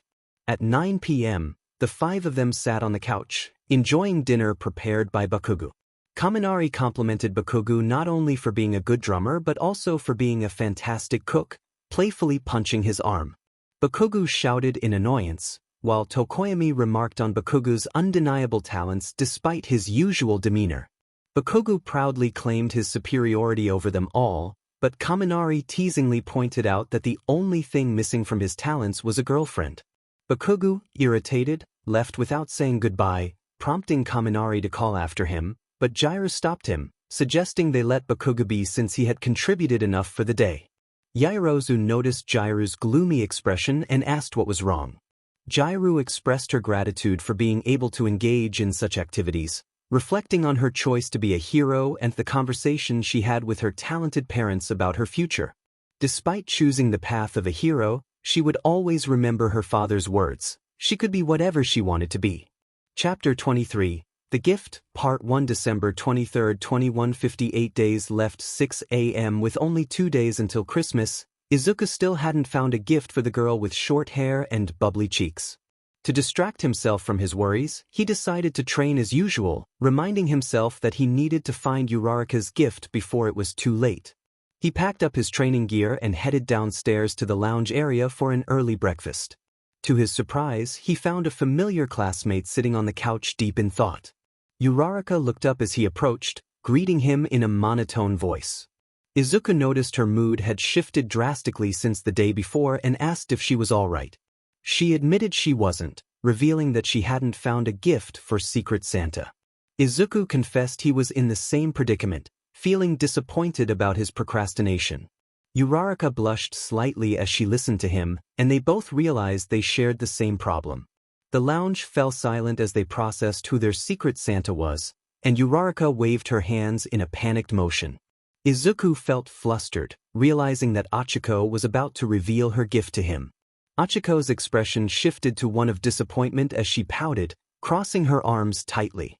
Izuku felt a wave of regret wash over him as he apologized to her, expressing his sorrow for saying too much. Despite his attempts to comfort her, Ochaco, overwhelmed by frustration, pushed him away. Confused by her reaction, Izuku continued to reach out to her, but Ochaco's anger boiled over, and she shouted for him to leave her alone. This was the loudest she had ever raised her voice, prompting Izuku to grab his training gear and leave the UA dorms, his heart heavy with regret. Alone on the couch, Ochaco finally let her tears flow, feeling remorse for her harsh words. She buried her face in her knees, feeling as if her world had crumbled without Izuku. While Ochaco struggled with her emotions, Izuku was left in a state of confusion and regret. He had never witnessed Ochaco act so aggressively, and it reminded him of Bakugo's fiery temperament from their childhood. As he trained vigorously, he tried to push aside his thoughts of Ochaco, but the memories of their time together during winter break made him realize he needed to make amends. After finishing his training, Izuku returned to the UA dorms. The first thing he noticed was the empty couch where Ochaco had sat. He muttered to himself that she was probably in her dorm, and as he changed clothes, he hoped that giving her space would help her feel better. 3 hours had passed since Ochaco's outburst, and she woke up with a slight headache from all the crying. She went downstairs to get a glass of water, but before she could return to her dorm, her best friend Tsuyu approached her with a cheerful greeting. Tsuyu noticed Ochaco's drowsy eyes and asked if she was okay, to which Ochaco replied with a white lie. Concerned, Tsuyu shared her worries with Yaoyorozu, who also inquired about Ochaco, but they both assumed she just needed more rest. Meanwhile, Izuku was conversing with his classmates, who were also concerned about Ochaco. Kirishima asked if he had seen her lately, and although Izuku hesitated to reveal the details of their earlier encounter, he assured them she just needed more sleep. Todoroki observed Izuku's demeanor when he spoke about Ochaco and hoped for the happiness of his friends. Izuku nodded, affirming that she was fine, and stepped outside to reflect on his moment with her. His classmates grew increasingly worried, suspecting that the two had argued. Ochaco lay in her bed, feeling devastated by her earlier words to Izuku. She knew that she had never meant to say something so hurtful. Frustrated by the pressure of finding a gift for him, she realized she wanted to talk to him. With newfound determination, she got up and rushed to the dorm next to hers, hoping no one would see her. She knocked on the door multiple times, calling out to Bakugo. When he finally opened the door, he was taken aback by the sorrow in her eyes. Ochaco expressed her need for someone to talk to, and Bakugo let her in, noticing that she was not her usual self. She began to explain her worries, but Bakugo interrupted her when he heard her mention Izuku. He was puzzled, as he never imagined Ochaco would raise her voice at her crush. Ochaco explained that she had shouted at Izuku after realizing they were each other's secret Santa. She felt stressed and frustrated, never wanting to be mean to him. Bakugo, although initially annoyed, softened and told her that she should apologize to Izuku. Ochaco felt conflicted, wondering how she could apologize after telling him to leave her alone. Bakugo suggested that she ignore him until tomorrow, but Ochaco found that easier said than done. Bakugo, frustrated with her feelings, shouted that her emotions for Izuku were too strong to ignore. Ochaco hesitated but eventually nodded in agreement. For the first time, Bakugo felt a sense of empathy towards someone, especially when it came to Izuku. He instructed Ochaco to get dressed, surprising her with his sudden willingness to help. As Class 1A enjoyed their lunch, they noticed Bakugo and Ochaco leaving together, both dressed nicely.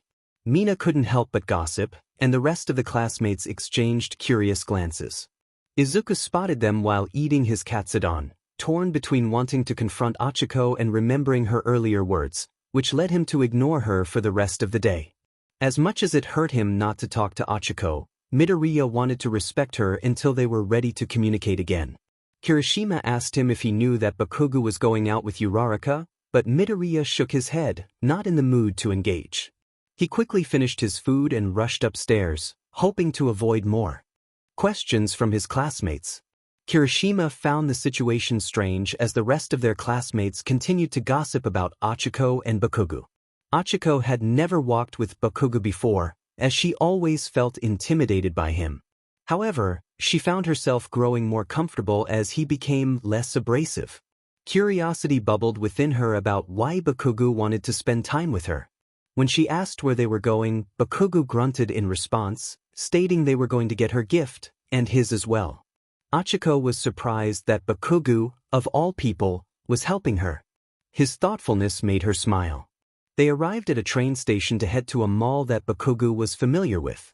As they boarded the train, Ochaco found herself sitting close to Bakugo, feeling a sense of peace knowing he was somewhat protective of her that day.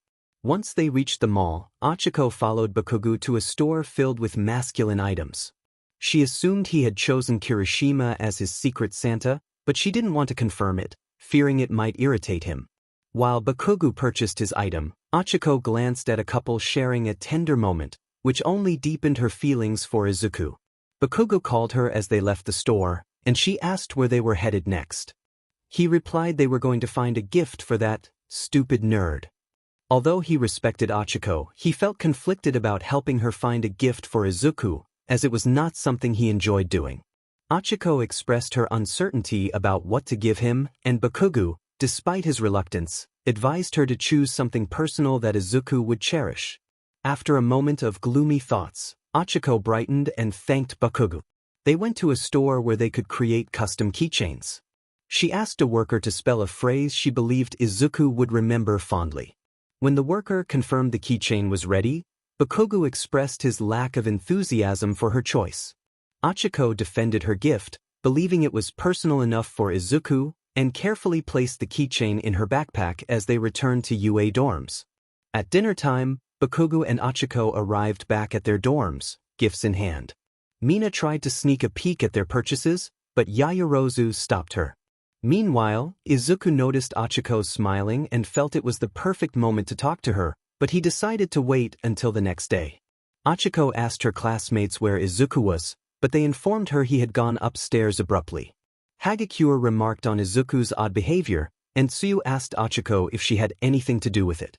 Ochaco smiled back, masking her true feelings, as she didn't want to worry her classmates, even though she felt guilty for her earlier words. On Christmas Eve, Izuku woke up at his desk, having spent the night brainstorming ideas for Ochaco's gift. His mind was clouded with regret over their last encounter, and he felt a mix of anxiety and determination. He yawned and rubbed his tired face, recalling how much he cared for those close to him, especially Ochaco. However, after their last conversation, he struggled to face his feelings, wondering if she still needed time to recover. Downstairs, Todoroki greeted him and offered green tea, which Izuku accepted. As he sipped, Todoroki noticed the sadness in his friend's expression. When Todoroki asked if something was wrong, Izuku hesitated but eventually confessed that he thought Ochaco hated him. He recounted the previous day's events, including seeing her upset and their conversation about their secret Santa gifts. Todoroki found it unusual for Ochaco to act defensively and expressed concern for Izuku. The weight of Izuku's feelings pressed down on him as he buried his face on the table, still believing that Ochaco harbored resentment towards him. Todoroki offered silent support, unsure of what to say but wanting to comfort his friend. Despite his philosophical beliefs about love, he was not an expert in helping Izuku's situation at all. Izuku felt a wave of anxiety wash over him as he thought about how he wanted to apologize to her, but he doubted she wanted to see him today. He also needed to find a gift for her. He never expected Christmas Eve to turn into one of the worst days of his life. As he buried his face in the table, Kirishima greeted their classmates. Kirishima noticed Izuku hiding his face and asked what was wrong. Todoroki explained the situation piece by piece, puzzled by the sudden change in Ochaco and Izuku's relationship. Kirishima couldn't understand how two close friends could act this way. He thought neither of them had done anything wrong, but he also noted that Izuku's feelings seemed unmanly. Just then, Bakugo arrived downstairs and saw Kirishima and Todoroki comforting Izuku. He asked what they were doing, and Todoroki explained that Izuku's feelings were not in the right place. Bakugo responded sarcastically, unimpressed. Kirishima pleaded for Bakugo to say something nice, but Bakugo shot back with another insult, insisting he would rather go to hell than say anything kind to Izuku. Kirishima shrugged, thinking Bakugo might have had a change of heart, but Bakugo approached him menacingly, ready to escalate the situation. Just as he was about to throw a punch, Izuku stood up and intervened, calling out for Bakugo to stop. Bakugo retorted with harsh words, pushing Izuku's arm away. Todoroki shouted at Bakugo to stop, but Bakugo continued, implying that Izuku's jealousy was the cause of his outburst. In a moment of frustration and anger, Izuku unleashed his quirk, delivering a powerful punch that sent Bakugo to the floor. Shocked, Todoroki and Kirishima watched as Izuku shouted out his feelings, tears of frustration welling in his eyes. He feared that if Ochaco saw him strike a classmate, she would never want to be his friend again. As Kirishima called out to Izuku, he had already left the UA dorms, using his quirk to escape. The commotion in the lounge drew the attention of their classmates, who rushed downstairs to find Bakugo spitting BLDita asked what had happened, and Todoroki recounted the entire story. Ochaco stood behind her classmates, worried about Izuku's involvement. She stuttered, asking where Deku was, and Kirishima informed her that he had left abruptly. With the class still perplexed by the incident, Ochaco turned her attention to Bakugo, concerned for his well-being. She asked him what had happened, her worry evident as she noticed his bruised face. Bakugo admitted he hadn't been ready for Izuku's reaction, sending chills down Ochaco's spine as she realized he was talking about Izuku. Ochaco had planned to apologize to Izuku to find relief, but now her day seemed to worsen because of his actions. Bakugo, determined to confront Izuku, insisted he needed to find him, ignoring his classmates' protests. Ochaco declared she would come with him, rolling up her sleeves, but Bakugo stopped her, asserting that it was his responsibility. Ochaco, tears in her eyes, urged him to apologize to Izuku for her. Understanding how much she had been through, Bakugo reluctantly agreed. He let go of her hand and used his quirk to track down Izuku, while Ochaco whispered to herself, calling him a stupid idiot as Bakugo's presence faded into the cold winds. After 5 hours of searching, Bakugo struggled to find Izuku. He retraced their childhood memories, even visiting their middle school, but he had yet to check one last location. Finally, he spotted Izuku's green curly hair at 𝐀𝐮𝐭𝐡𝐨𝐫 Municipal Beach Park. The last time Bakugo had been there, it had been a mess, but now the beach was pristine, with clear white sand and Izuku sitting alone, gazing at the peaceful shore. Bakugo approached Izuku slowly, and as he got closer, Izuku asked a crucial question that would determine the future of their friendship. He wanted to know why Bakugo had always treated him poorly. Bakugo hesitated but eventually opened up, admitting that he had feared someone like Izuku surpassing him. He acknowledged that when All Might willingly passed his power to Izuku, it motivated him to strive to be the best. Bakugo reflected on how Ochaco had helped him realize that Izuku was not worthless after all. Izuku, still saddened, listened as Bakugo shared that Ochaco had visited him the day before, regretting her words and convincing him to buy a gift for Izuku. Bakugo chuckled at how frustrated she had been about their gift exchange, but he also recognized how much she cared for Izuku. Izuku finally apologized for punching Bakugo, wiping away his tears. Bakugo responded with a casual acknowledgement, and for the first time, they both laughed together, a moment of camaraderie blossoming between them. Bakugo stood up from the white sand he had been sitting on and asked what Izuku planned to do next. Izuku replied that he had given Uraraka so many gifts during winter break that he was running out of options. Bakugo face-bombed in disappointment, suggesting that Izuku was being foolish. Izuku, confused, asked what he meant. Bakugo explained that Uraraka had found her gift because it was personal, and he advised Izuku to do the same. After a moment of thought, Izuku had an idea and they both returned to the UA dorms. Later that evening, Ochaco sat in her dorm, feeling anxious about Izuku. She had silently cried, realizing that he had punched Bakugo in a moment of frustration. Her expression held no anger, only disappointment. The only comfort she had was the gift she had prepared for Izuku. As she reminisced about their shared moments, from saving each other to their time during winter break, she longed to hug him. Suddenly, a knock at her door made her hope it was Izuku, but it turned out to be Bakugo. Ochaco felt relieved that Bakugo had come, thinking he had already apologized to Izuku. Bakugo handed her a letter from Izuku, explaining that he wasn't in the mood to talk directly. Ochaco understood Izuku's feelings, even if she wished for a direct conversation. Bakugo mentioned that he had helped Izuku with his gift, and Ochaco thanked him with a smile as he closed the door. She placed the gift on her desk and read the letter, which instructed her not to open it until Christmas. She set the letter beside her gift and turned off her light, reassuring herself that there was no need to worry. She had already found her gift. On Christmas morning, Class 1A celebrated the happiest time of the year. The UA dorms had transformed into a winter wonderland, filled with decorations and gifts. Izuku had not slept well for the past 2 days, and his alarm buzzed incessantly. Just then, Ida burst into the hallway, dressed in a Santa costume, shouting, "Merry Christmas." Izuku chuckled to himself, surprised at Ida's enthusiasm for the holiday. Ochaco woke up to Ida's loud voice and opened her door, greeted by his cheerful, "Merry Christmas, Uraraka." She couldn't help but laugh at his appearance. Bakugo, annoyed by the noise, shouted for Ida to stop, but Ida continued to wake their classmates. Kaminari joined in, shouting that it was Christmas, which roused the rest of their friends.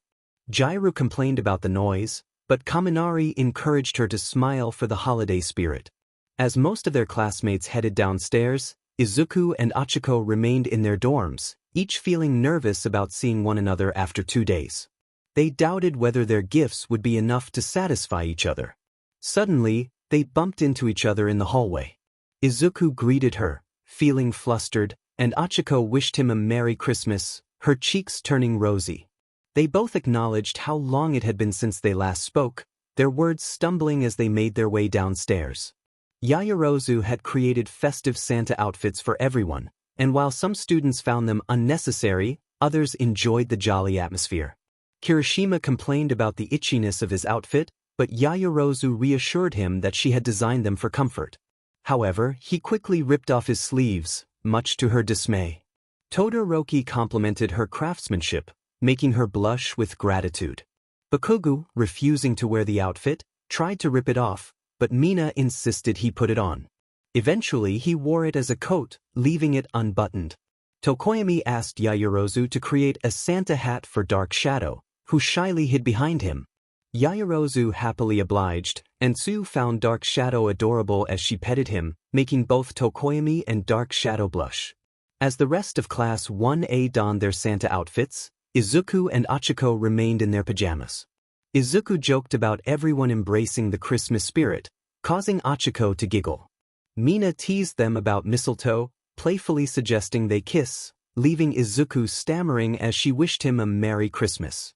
Ochaco attempted to greet Mina but found herself blushing deeply due to her teasing. Izuku noticed and gently placed a hand on her shoulder, asking if she was okay. Ochaco assured him that she would be fine, calming herself as Yaoyorozu politely requested everyone to wear the Santa outfits she had made. She apologized for the colors not being red, explaining that she had run out of red fabric while creating the last 2 outfits. Ochaco picked up the pink Santa outfit from Yaoyorozu's hands, complimenting it and noting that it definitely stood out. Izuku donned his green Santa outfit, and as they both looked at each other, they felt a rush of warmth from how well their outfits matched their styles. Izuku complimented Ochaco, causing her to fluster and wave her arms in embarrassment, urging him to stop flattering her. As they prepared for their Christmas party, Ida announced that a few visitors would be attending, sparking curiosity among the students. However, he withheld their names for the sake of surprise. While several students mingled, Izuku and Ochaco sat together in silence, hesitant to speak after recent events. It was Ochaco who finally mustered the courage to address her crush, but her words were interrupted by a loud bang at the front door. Concern rippled through the classmates as they feared an intruder, but when the door opened, they were greeted by the former #1 hero, All Might, in a Santa outfit, striking his iconic hero pose. Izuku exclaimed All Might's name, and the rest of Class 1A rushed to greet him. All Might then stepped aside to reveal Aizawa and Eri, who had also come to join the festivities. Eri excitedly called out to Izuku and Ochaco, referring to them as Daddy and Mommy, which made them both blush. Eri hugged Izuku, and the adorableness of the moment prompted Mina to snap a quick picture, teasing Ochaco with the image of the 3 of them smiling together. Izuku suggested that Eri could hang out with his classmates while they waited for the party to start. Eri happily mingled with them, fitting in as if they were her siblings. Aizawa then handed Izuku a letter from Koda, who couldn't attend the party. As Izuku read the heartfelt message, he felt a wave of emotion, touched by Koda's appreciation. Ochaco commented on how cute the letter was, and Izuku nearly shed a tear at the thought of being an inspiration to Koda. Afterward, Izuku and Ochaco decided to mingle with their classmates. 𝐀𝐮𝐭𝐡𝐨𝐫 inquired about the contents of Ochaco's small gift bag, to which she replied that it was special. 𝐬𝐮𝐭𝐡𝐨𝐫 smiled at her, recalling the struggles Ochaco had faced to find a gift. Mina then revealed the photo she had taken earlier, causing Ochaco to blush as her classmates admired it. She pleaded with Mina to stop showing the picture, feeling embarrassed. Meanwhile, Izuku was chatting with his classmates at the dinner table. Todoroki asked if he had found his gift, and Izuku confirmed that he had, thanks to Bakugo, who was busy helping Sato with the cooking. Bakugo interrupted, annoyed, and Todoroki asked if something was bothering Izuku. He admitted that he hadn't yet talked to Ochaco about the recent incidents. Todoroki suggested they discuss it later, and Izuku nodded in agreement, glancing at Ochaco and feeling flustered by her bright smile. As the clock struck noon, Class 1A, Aizawa, All Might, and Eri gathered around the dining table, which was filled with a variety of delicious dishes. All Might stood to make a toast, celebrating their victories, strengths, and friendships. He encouraged everyone to cherish these moments and honor those they had lost. With a spirited declaration of "Go beyond, plus ultra," the students echoed his words with enthusiasm. As the meal began, Mina expressed her surprise at how delicious the food was, to which Bakugo proudly claimed credit for cooking it. Kirishima complimented him, while Yaoyorozu playfully questioned Todoroki about his plate, which was filled only with soba. Jiraiya laughed at Kaminari's cheeks, puffed out from overeating, and teased him to chew his food properly. Tsuyu and Tokoyami, less hungry, only took a small amount of food for themselves, sharing the rest with Dark Shadow. As Class 1A continued to enjoy their meal, Izuku sat on the couch, his gaze fixed on Ochaco as she fed Eri, feeling a sense of warmth and happiness in the air. He was so focused on her that he didn't realize Mineta was calling his name. Mineta noticed Izuku's plate was half empty and found it strange that he wasn't feeling hungry with all the delicious dishes around. Ignoring it, he grabbed more curry. Izuku reassured him that he would get more food while continuing to watch Ochaco. He couldn't understand why he was so drawn to her, but he didn't want to stop. Suddenly, he felt a strong hand on his shoulder and looked up to see All Might. "Young Midoriya, let's have a chat outside," All Might requested. Izuku nodded, and they stepped outside of the dorms, where All Might had smoke trailing down his body before returning to his true form, Toshinori. "All Might, you're hurt," Izuku said, concerned for his idol's health. He advised the #1 hero to stop prolonging his larger form, fearing it might lead to more serious medical issues. All Might coughed but reassured him as he held Izuku's shoulder. "Have you been keeping up with your training?" All Might asked, knowing Izuku was dedicated to becoming the best. He appreciated Izuku's commitment to his training, which deepened Izuku's respect for him. "I've noticed that young Uraraka has caught your interest. Why is that?" All Might inquired, aware of where Izuku's gaze lingered. "We had an incident together and I want to talk things out. But since it's Christmas, it feels wrong to bring it up," Izuku admitted, glancing at Ochaco again. "Midoriya, what does your heart say?" All Might pointed to Izuku's chest. "My heart says that she's special to me," Izuku murmured, feeling flustered by his emotions. "Then go talk to her," All Might encouraged, gesturing toward Ochaco. With newfound courage, Izuku agreed to speak with her. "I will, All Might. Thank you." He hugged his mentor before returning to the lounge area. Aizawa stepped outside, seeking a break from the noise of his students. "That kid is something special, isn't he?" Aizawa remarked, sipping his green tea. "Yes. Midoriya has a lot ahead of him, both good and bad," All Might replied. "Eri is having the time of her life." "That's good," All Might chuckled, watching Eri smile like an innocent angel. An hour later, Class 1A was eagerly anticipating a performance by Jiraiya and the UA band. As they gathered their seats, the band members efficiently organized their equipment in the middle of the room. Jiraiya asked Mina to record the entire performance so everyone could see her shine as both a hero and a musician. "Are we starting this performance or what?" Bakugo grumbled from his drum chair, arms crossed in annoyance. "Yeah, Bakugo, we are. Just give us a minute." Jiraiya replied as she helped plug in Kaminari's and Tokoyami's guitars to the giant speakers. Ochaco chose to sit next to Izuku, and they both watched their classmates prepare for the performance. "Oh hey Uraraka," Izuku stuttered, feeling a bit shy. "Are you excited about this performance?" Ochaco asked, raising her fists in the air. "Yeah, I am. At least we don't have to dance this time," Izuku joked, and they both laughed. Ochaco moved a little closer, their shoulders lightly touching. "Alright, is everyone ready?" Gyro asked her band members, who all gave a thumbs up. Mina hit record, Hagakure instructed, and Mina pressed the big red button on her phone. "Before we start," Gyro began, but Bakugo interrupted with an annoyed complaint. Yaoyorozu stepped in to quiet him as Gyro continued. "I want to dedicate this song to my fellow classmates who have supported me along my hero journey, especially this Christmas. I also want to thank my band members for their hard work in making this song."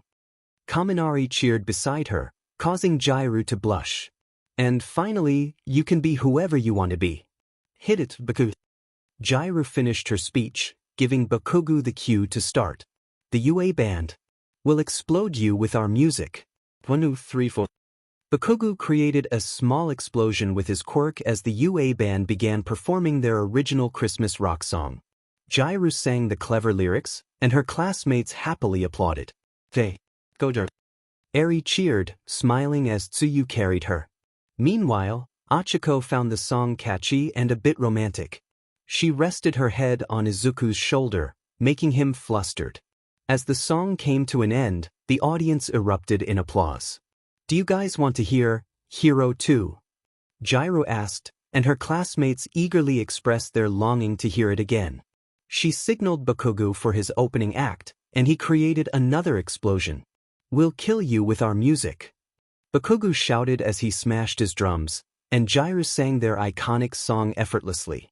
Kaminari took the opportunity to stand behind her while performing, causing Gyro to blush again. The upbeat song put Ochaco in the mood to dance. "You want to dance, Deku?" she asked, extending her hand to him. "I'm not sure," Izuku replied shyly, rubbing his hair. "Oh, come on, Deku. We did this before," Ochaco encouraged, pouting slightly. On second thought, Izuku took her hand, and they began to dance together. They weren't the best dancers, but they were having fun and didn't care about their clumsy moves. In that moment, Izuku couldn't stop looking into her chocolate eyes as she smiled while he spun her around like a princess. As the music ended, they stood just a foot apart, still holding hands. "That was amazing," Ochaco said, catching her breath. "Yeah, it was," Izuku agreed. "Just kiss already, Mina."